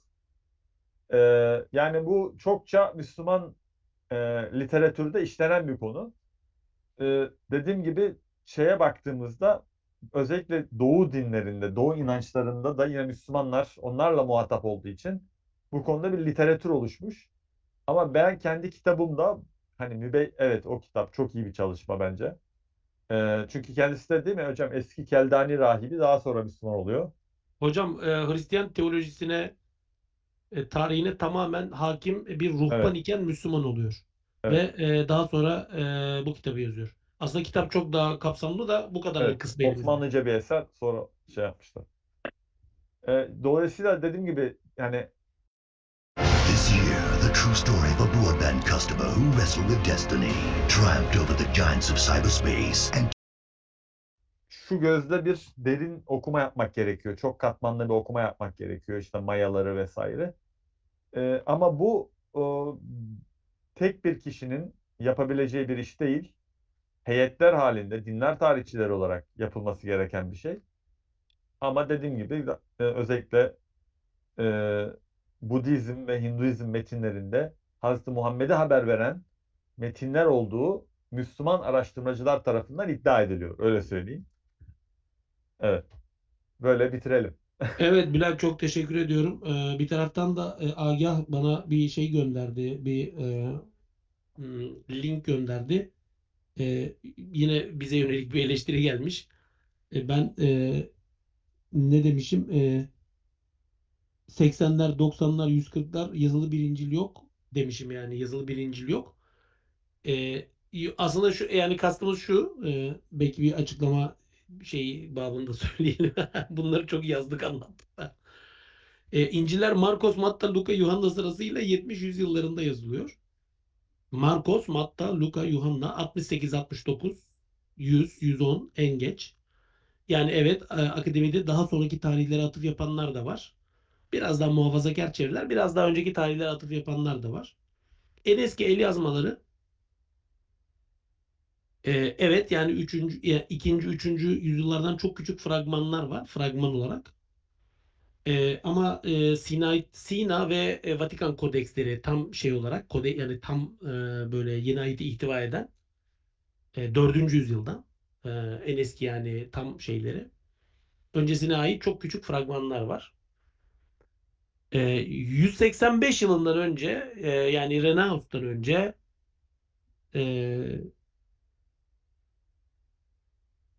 Matta, Markos, Luka ve Yuhanna isimlerini İncil metinleriyle özdeşleştiren Hristiyan yazar yok. Kaç Bir tek hocam tarih? 180-185 civarı. Hz. İsa'dan 1,5 yüzyıl sonra. Kanalizasyon daha olmamış, yani onu söylüyorsun. Tabii.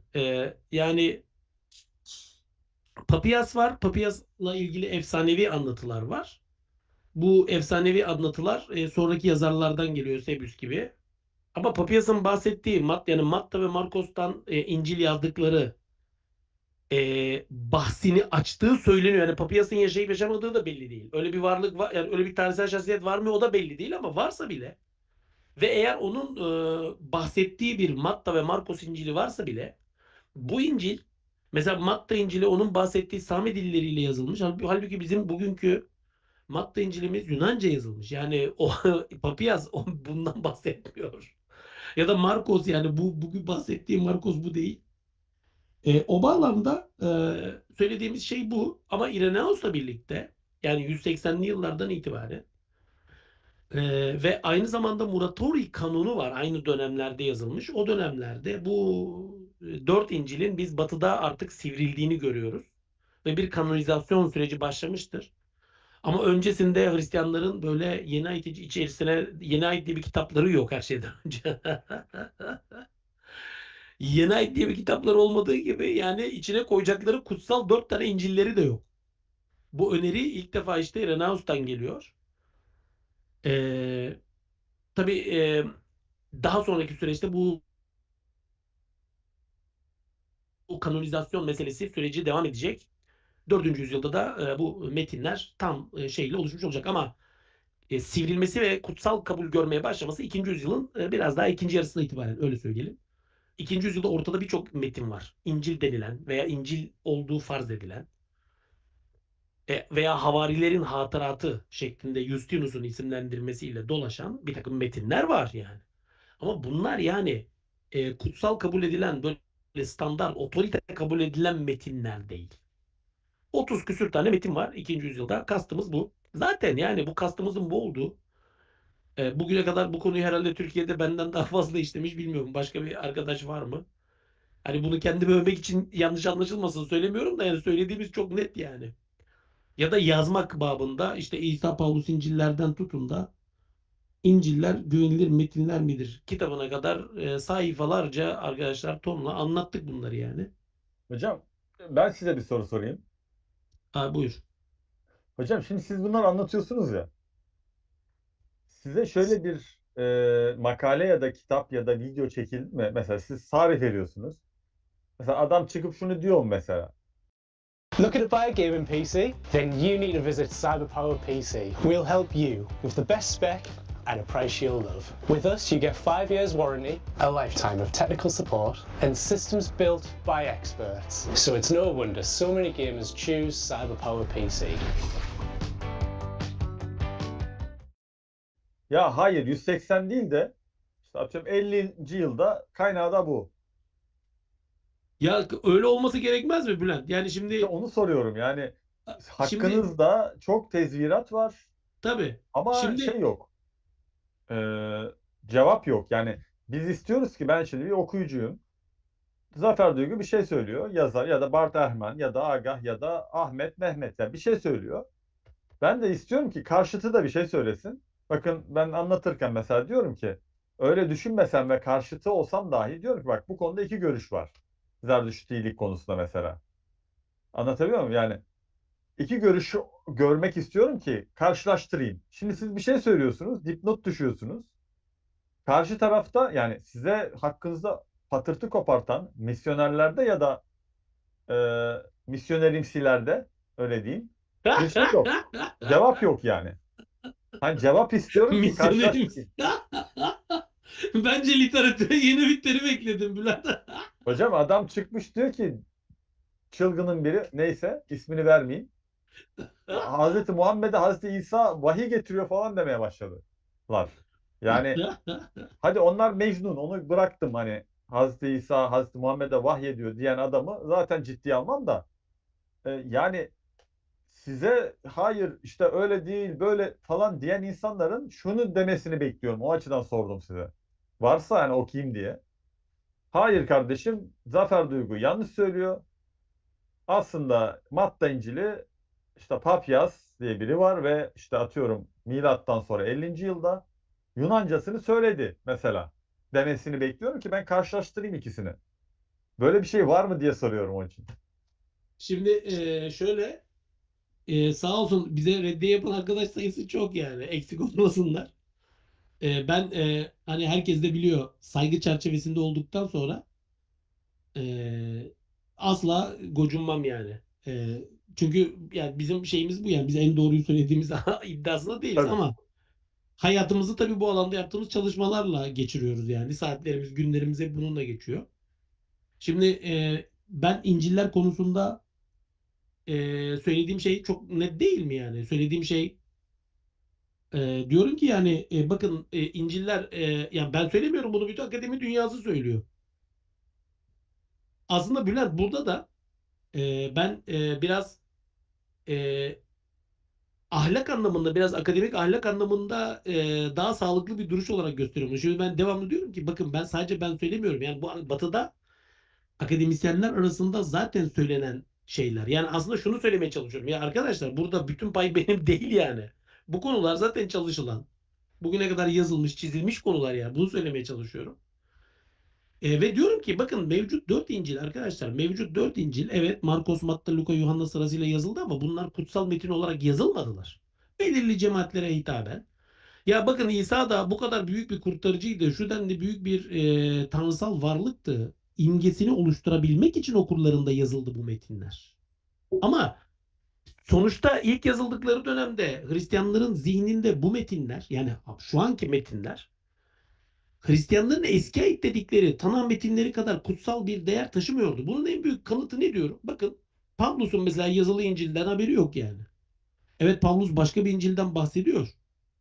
Mektuplarında kendisince tebliğ edilenden başka bir İncil'den bahsediyor Pavlus. Bana sorarsanız havarilerin İncil'idir o. Uzun uzun önceki videolarda anlattık.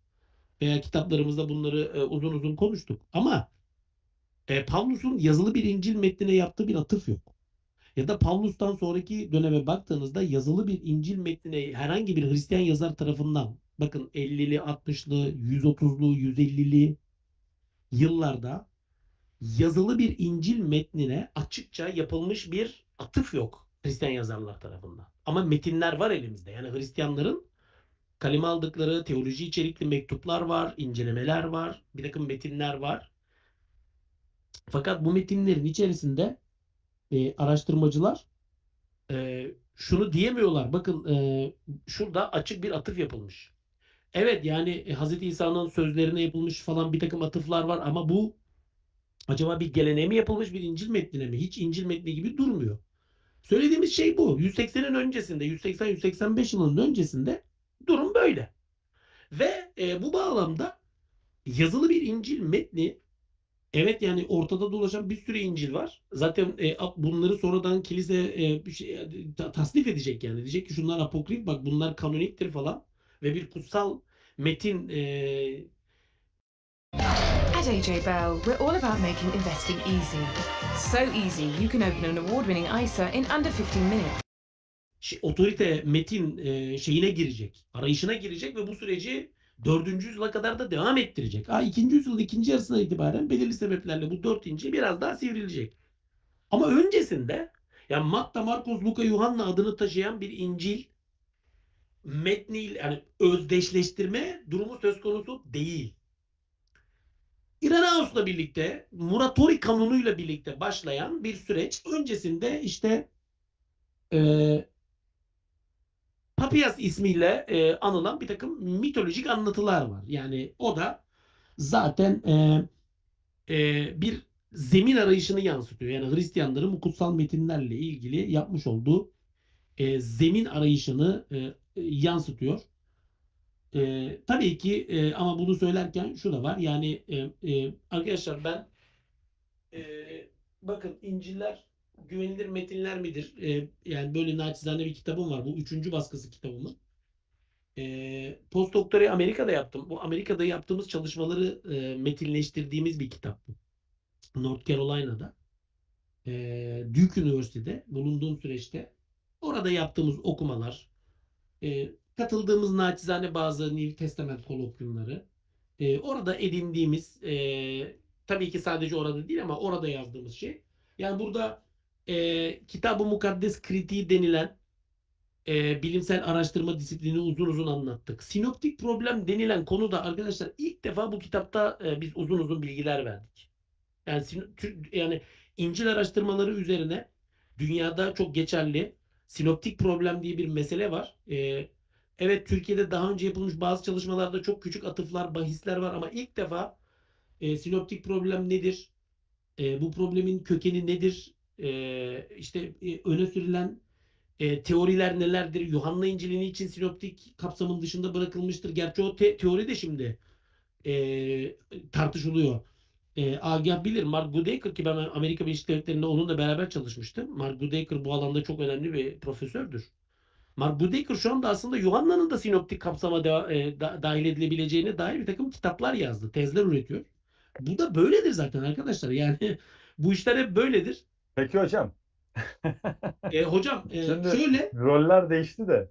Tabii roller değişti. Şöyle yani bu kitabın içerisinde bunların hepsini sayfalarca hani merak eden arkadaşlar bu anlattığımız konular antik çağdan itibaren bugüne kadar bu İncil'lerle ilgili tartışmaların neler olduğunu özetledik. Yani daha da teferruatlı yazılabilirdi bu kitap ama okunabilecek bir hacimde olsun dedik. 400 sayfa civarında iyi bir giriş kitabıdır ve Bülent tabii şöyle söyleyeyim sana bugüne kadar yani belki yüzlerce mesaj aldım ben. Bak piyasada aslında benim en az bilinen kitaplarımdan bir tanesi budur.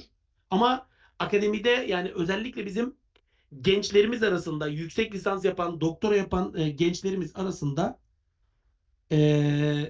bilhassa daha fazla ses getirdiğini düşündüğüm kitabım bu. Çünkü bu kitabı okuduktan sonra bana belki yüzlerce gencimiz mesaj attı. Mail, e-posta gönderdi. Hocam dediler biz bu kitabı okuduk. Bu alanlarda çalışmaya temayül içerisindeyiz. Çalışmak istiyoruz. Hocam bu da benim için tabii naçizane bir mutluluktur. Çünkü amacımız gençlere bilimsel bir alan açmaktı Türkiye'de. Yani Türkiye'de bugüne kadar çalışılmamış ya da çok az çalışılmış bir alanda yani insanlara birinci basamağı teşkil edecek bir eser ortaya koyalım. Ve gençler birinci basamak olarak bu esere basıp hocam üstüne basarak devam etsinler. Bülent'ciğim ben bütün arkadaşlara da bunu öneriyorum. Yani bizi eleştiren elbette eleştirebilirler ama yani eleştirmek yani böyle işte tweet atmakla veya işte bir video çekmekle falan değil. Buyurun yazın. Doktrine edin arkadaşlar fikirlerinizi. Fikirlerinizi teorize edin, doktrine edin ve okuyalım, bizi de ikna edin. Deyin ki yani hayır, Zafer Hoca'nın İncil'lerle ilgili teorisi yanlıştır. Bakın durum böyle böyledir. Kaynaklar bunu böyle böyle anlatırlar. Makul, rasyonel bir zeminde doğru bir metotla ve uygun usullerle bunu yazın, çizin makale formatında, kitap formatında biz de okuyalım. Eğer yanıldığımız noktalar varsa elbette yanıldığımızı seve seve kabul ederiz. Çünkü akademi böyle bir şey yani. Peki Biz hocam, vahiy falan alıyor değiliz yani. şimdi siz böyle deyince derler ki hocam, aynı metotlarla Kur'an'da şey olmaz mı? Kur'an güvenilir Çalışsınlar metinler abi, midir? oluyorsa yapsınlar. Heh. Şimdi İncil güvenilir metinler midir diye Bülent başlık abi atıp pardon, çok affedersin. Ya ben ne diyorum ya, ben Kur'an'ı çalışmayın falan mı diyorum abi? hayır böyle Öyle bir şey. diyorlar hocam. Diyorlar ki ama aynı kritik metotlarla Islamic Studies diye bir şey var. Quranic Studies biliyorsunuz. Kur'an çalışmaları Batı'da. Dolayısıyla Kur'an için de uygulansa aynı sonuçlara çıkmıyor mu? Abi bir kere Sen nasıl biblical Müslümansın? kritizizmi bilmiyorlar. Yani mesela siz diyelim ki sinoptik problemi Kur'an'a nasıl uygulayacaksınız? 4 tane Kur'an yok ki, bir tane Kur'an var. Yani bakın, sinoptik problem İncil'lerin karşılaştırılması temelinde devreye girer. O yani böyle bir özellikle ilk üç İncil arasında literal bir ilişki olduğu için İncil metinlerinin yazarları birbirlerinin metinlerini kaynak olarak kullanmışlardır ama manipüle ederek kullanmışlardır. Orada bakın devreye redaksiyon kritiği girer. Başka şeyler girer. Şimdi siz Kur'an özelinde konuştuğunuzda bir kere bu yöntem, yani sinoptik problem, yani nasıl uygulayacaksın? Yok böyle bir şey. Çünkü bir tane Kur'an var. Bu bir iki. Mesela kullanılabilecek yöntemler var. Mesela metin kritiği bunlar içerisinde çok önemlidir. Ve bunlar zaten kullanılmıyor değil, uygulanmıyor değil.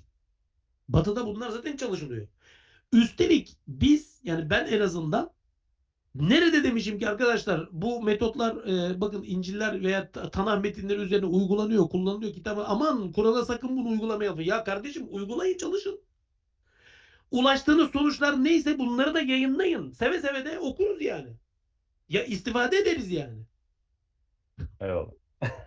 Hocam şimdi şunu anlama, yani İncil'ler diyoruz ki ya kardeşim İncil'ler tarif edilmiş, abi bana kızıyorlar sanki ben tarif ettim. Ya kardeşim vaka bu yani. Bu araştırmacıların bugüne kadar ortaya koydukları durum bu. Mütevatir Yani bir şey diyorsun. ama en son ben videoda da anlattım. Ya hayır kardeşim, yani bu tahrifat kelimesiyle veya tahrif mevzusuyla ilgili bizim anladığımız şey farklı. Çünkü biz Kur'an'la ilgili farklı bir vahiy anlayışına sahibiz. Hristiyanların anlayışı farklı, çünkü Hristiyanlar ayrı bir vahiy anlayışına sahip. Onlar daha normal görüyorlar böyle şeyleri. Çünkü önemli olan diyorlar çarmıh mesajını vermesi. Ama biz öyle görmüyoruz. Biz yani Kur'an-ı Kerim dediği zaman şunu düşünmüyoruz yani. Ya bu kitaba bakın bu Allah'ın vahyidir diyor İslam dünyası, Müslümanlar. Mesela buraya Hazreti Peygamber'den sonra birisi çıkıp da 3 tane ayet, 2 tane sure eklemiştir falan, var mı böyle bir şey Bülent? Yani en temel şey bu zaten, hani bir harfi dahi hatta gibi böyle biraz daha abartılı Abi bir anlatıyla bak bu kadar öyledir hassas yani. Bülent'ciğim, öyledir veya değildir. Bak öyledir veya değildir. Ben sana inancım bu olduğunu söylüyorum. Vaka bu. Ya kardeşim aksini söylüyorsan çalışırsın. Ve hayır dersin, bak böyle böyle. Yap metin kritiği abi, de ki 7. yüzyıldaki Kur'an nüshalarında olmayan sureler 9. yüzyıldakiler de var gibi yani. Evet. İspat yani bu abi bu böyle olur, bu işler böyle. Ki Ama kaldı tabii ki onun için de abi evet. hocam Bülent'ciğim, onun için de biraz kalifikasyon gerekir yani. Ya kaldı Abi ki işte ben de tanışmıştım kendisiyle. Angela Norwood hanımefendi. Bundan yaklaşık 10 yıl önce Corpus Coranicum diye bir dev bir havuz, yani Kur'an havuzu oluşturdular. Büyük bir proje, Alman devletinin finansesiyle. Ve şu an elimizde sadece, bakın başka projeleri bahsetmiyorum. Sadece Corpus Coranicum'a bile baksak, Corpus Coranicum'a baksak böyle bir şeyin olmadığını zaten İslam araştırmacıları Batı'daki ifade ediyorlar zaten. Evet, çok teşekkür ederim beni davet ettiğiniz için. Var mıdır hocam başka soru vesaire? Çok evet saat 1 oldu.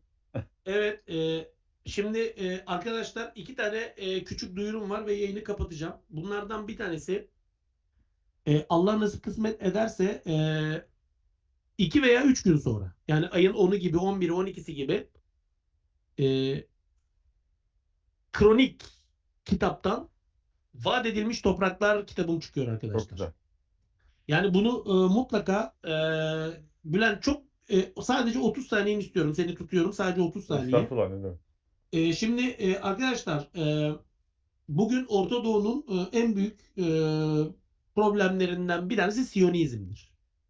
Ve bu işte vaat edilmiş toprak, seçilmiş olma, artık bunları tekrar tekrar anlatmaya gerek yok. Çünkü biz bunları 10 sene önce de anlatırken komplo teorisi diyorlardı. Bugün yeniden bu konular gündemde, ama yani biz de naçizane, madem ki İslam dünyasının veya Orta Doğu coğrafyasının veya Türkiye'nin bu böyle bir problemi var. Peki bize düşen nedir? Çıkıp slogan atmak mı bir akademisyen olarak, veya diyelim ki bu ülkenin naçizane, yani o bir entelektüel olmaya çalışan bir insan olarak bize düşen nedir? Abi bize düşen bu problemin ne olduğunu, bu problemin arka planının ne olduğunu anlatmaktır. Buna ışık tutmaktır. Ha, ne kadar yapabildik bu ayrı bir konu. Ama biz de bu bilinçle zaten çok zamandır üzerinde çalıştığımız, çünkü bu günleri daha önceden de gördüğümüz için çok zamandır üzerinde çalıştığımız, notlar tuttuğumuz kitabımızı bitirdik.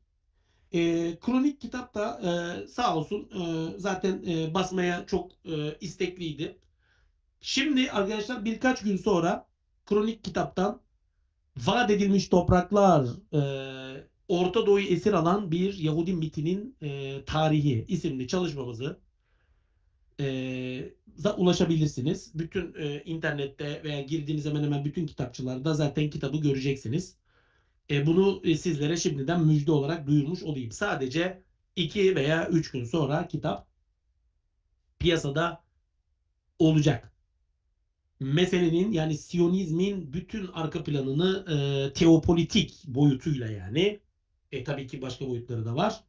O kitapta okuyacağınızı düşünüyorum. Zaten kitabın Bülent Şahin Erdeğer değerli dostum da son okumasını yapan kıymetli arkadaşlarımızdan bir tanesiydi. İkincisi arkadaşlar, yaklaşık bir 7-8 gün yurt dışında olacağım. Söyledim, Arabistan'da olacağız. Allah nasip kısmet ederse. Oradan ne kadar yayın yapabilirim, ne kadar ne yapabilirim şu anda ben de bilmiyorum. Olur da YouTube mecramız, kanalımız bu arada biraz boş kalırsa kusura bakmayın. Elimizden geldiğince zaten ondan sonra devam ederiz yayınlara. Ama olur da oradan yayın yapma, sizlerle bir şeyler paylaşma imkanımız da olabilir. Onun için kanalı takipte kalmaya devam etmenizi rica ediyorum. Arkadaşlar, bu yayını Benim kanalda abone olun. evet, Bülent Şahin Erdeğer'in kanalına da arkadaşlar, Bülent'in kanalı da harika içerikler üretiyor. Ben de aboneyim, takip ediyorum. Bu yayın arkadaşlar Agah'ın çabalarıyla gerçekleşti. Fakat internet çok sıkıntılı olduğu için Konya'da Erkan kardeşim de sağ olsun her kötü olasılığa karşı, yani eğer yayını gerçekleştiremeseydik Konya merkezden, ana artık server o mu olacaktı, öyle mi diyorsunuz Agah? Hem Agah'a hem Erkan kardeşime çok çok teşekkür ediyorum. Yarın İstanbul'a geliyorum, Allah nasip kısmet ederse. Orada görüşürüz arkadaşlar. Bülent Şahin Erdeğer'e de hem her zaman olduğu gibi, yani böyle çok önemli bir konuda çok kıymetli bir eser yazdığı için, hem de yine bir önceki kitabında olduğu gibi kitabına dair ilk yayını benim YouTube kanalımda yapmayı kabul ettiği için, davetimize icabet ettiği için kendisine çok çok teşekkür ediyorum. Allah razı olsun diyorum. Başarılarının devamını diliyorum. Bülent Hocam, son bir cümlem varsa alayım. Ondan sonra sözü Agah vereyim. Yayını kapatalım. Yayını takip eden hala 200 civarında arkadaşımız bizi takip ediyor. Arkadaşlar, hepinize çok çok teşekkür ediyoruz. Her birinizden Allah razı olsun. Her birinize ayrı ayrı selamlar. Yani dediğim gibi biz aslında birkaç saat konuşsak da çok geniş, yani tüm dünyayı işleyen bir çalışma olduğu için ayaküstü konuşmuş olduk. Kafanızda soru işaretleri olabilir, eksiler olabilir haklı olarak. Çünkü daha önce yapılmamış bir şey yapmaya çalıştık. Onu da söyleyeyim. Onun için hani bir reklam olsun diye demiyorum. E, Bu anlattıklarımızın delilleri ve daha derli toplusu kitabın içerisinde yer aldığı için kitaba bakmanız, kitaba müracaat etmeniz daha sağlıklı olur. Dediğim gibi tek son noktayı koyduğumu iddia etmiyorum. Sadece bir teklifte bulunuyorum. Tevhidi bir bakış açısıyla dinler tarihi yapılabilir. Kur'ani bir perspektifle de tüm dünyadaki insan, peygamberlere bakılabilir. Böyle bir benimkisi bir teklif. Hatalarımız, eksilerimiz olabilir. Dediğim gibi bunlar tartışarak, konuşarak geliştirilecek işler. Çok teşekkür ediyorum. Allah razı olsun. Evet Bülent, tekrar teşekkürler. Agah sendeyiz kardeşim. Hocam Agah bu güzel. arada tişörtün Harvard mı? Evet. Hey maşallah maşallah. Sağ olun hocam. İnşallah ileride seni oralarda görürüz değerli kardeşim. İnşallah hocam, inşallah bakalım. Güzel bir yayın oldu hocam. Umarım faydalı olabilmiştir. İnternet her ne kadar kötü olsa da bilmiyorum ne kadar yapabildik yayını ama elimizden geleni yaptığımızı düşünüyorum. Kitap için ben de şeyi söyleyeyim hocam. Zafer Duygu Instagram hesabından takip edebilirler. Anlık paylaşım yapacağız zaten. Çıktığında kitap linkleri olsun işte kitap yurdunda, BKM'de vesaire. Linklerini paylaşacağız. Oradan takip edebilirler. Evet ben de aktif olarak Twitter'da varım arkadaşlar. Aynı şekilde Bülent de oralardan da takip edebilirsiniz. Şu Agah seninle kısa vadede bir sinoptik problem programı yapalım. Yani konuyu böyle etraflıca ele alalım. Tahmin ediyorum ki özellikle genç kardeşlerimizin çok işine yarayacak bir içerik olabilir. Hı hı. Sinoptik problem nedir? Bu meselenin arka planı nereden çıkmıştır? Yani önemi nedir? İleri sürülen teoriler nelerdir? Çözüm önerileri nelerdir? Ve bu okumanın bizi getirdiği Hz. İsa ile ilgili özellikle çıkarımlar nelerdir? Agah bunu şöyle sunum da yapabileceğimiz yani böyle insanlara o şekilleri de gösterebileceğimiz bir şekilde hazırlayabilirsek çok güzel olur. Bilmiyorum yarına yetişir mi böyle bir şey? Yarın yapamayız herhalde. Belki ben yurt dışından döndükten Hocam sonra. slaytımız hazır zaten yani yapabiliriz. Peki o zaman sen hazırlan. Yarın akşam olabilir, akşamüstü olabilir. Ben geldikten sonra yapmaya çalışalım o programı. Tamamdır. Arkadaşlar hepinize çok çok teşekkür ediyorum. Hepiniz Allah'a emanet olun. Bugünlük burada bitiriyoruz. Agah'cığım yayını tamamlayabilirsin. Tamamdır. İyi geceler herkese.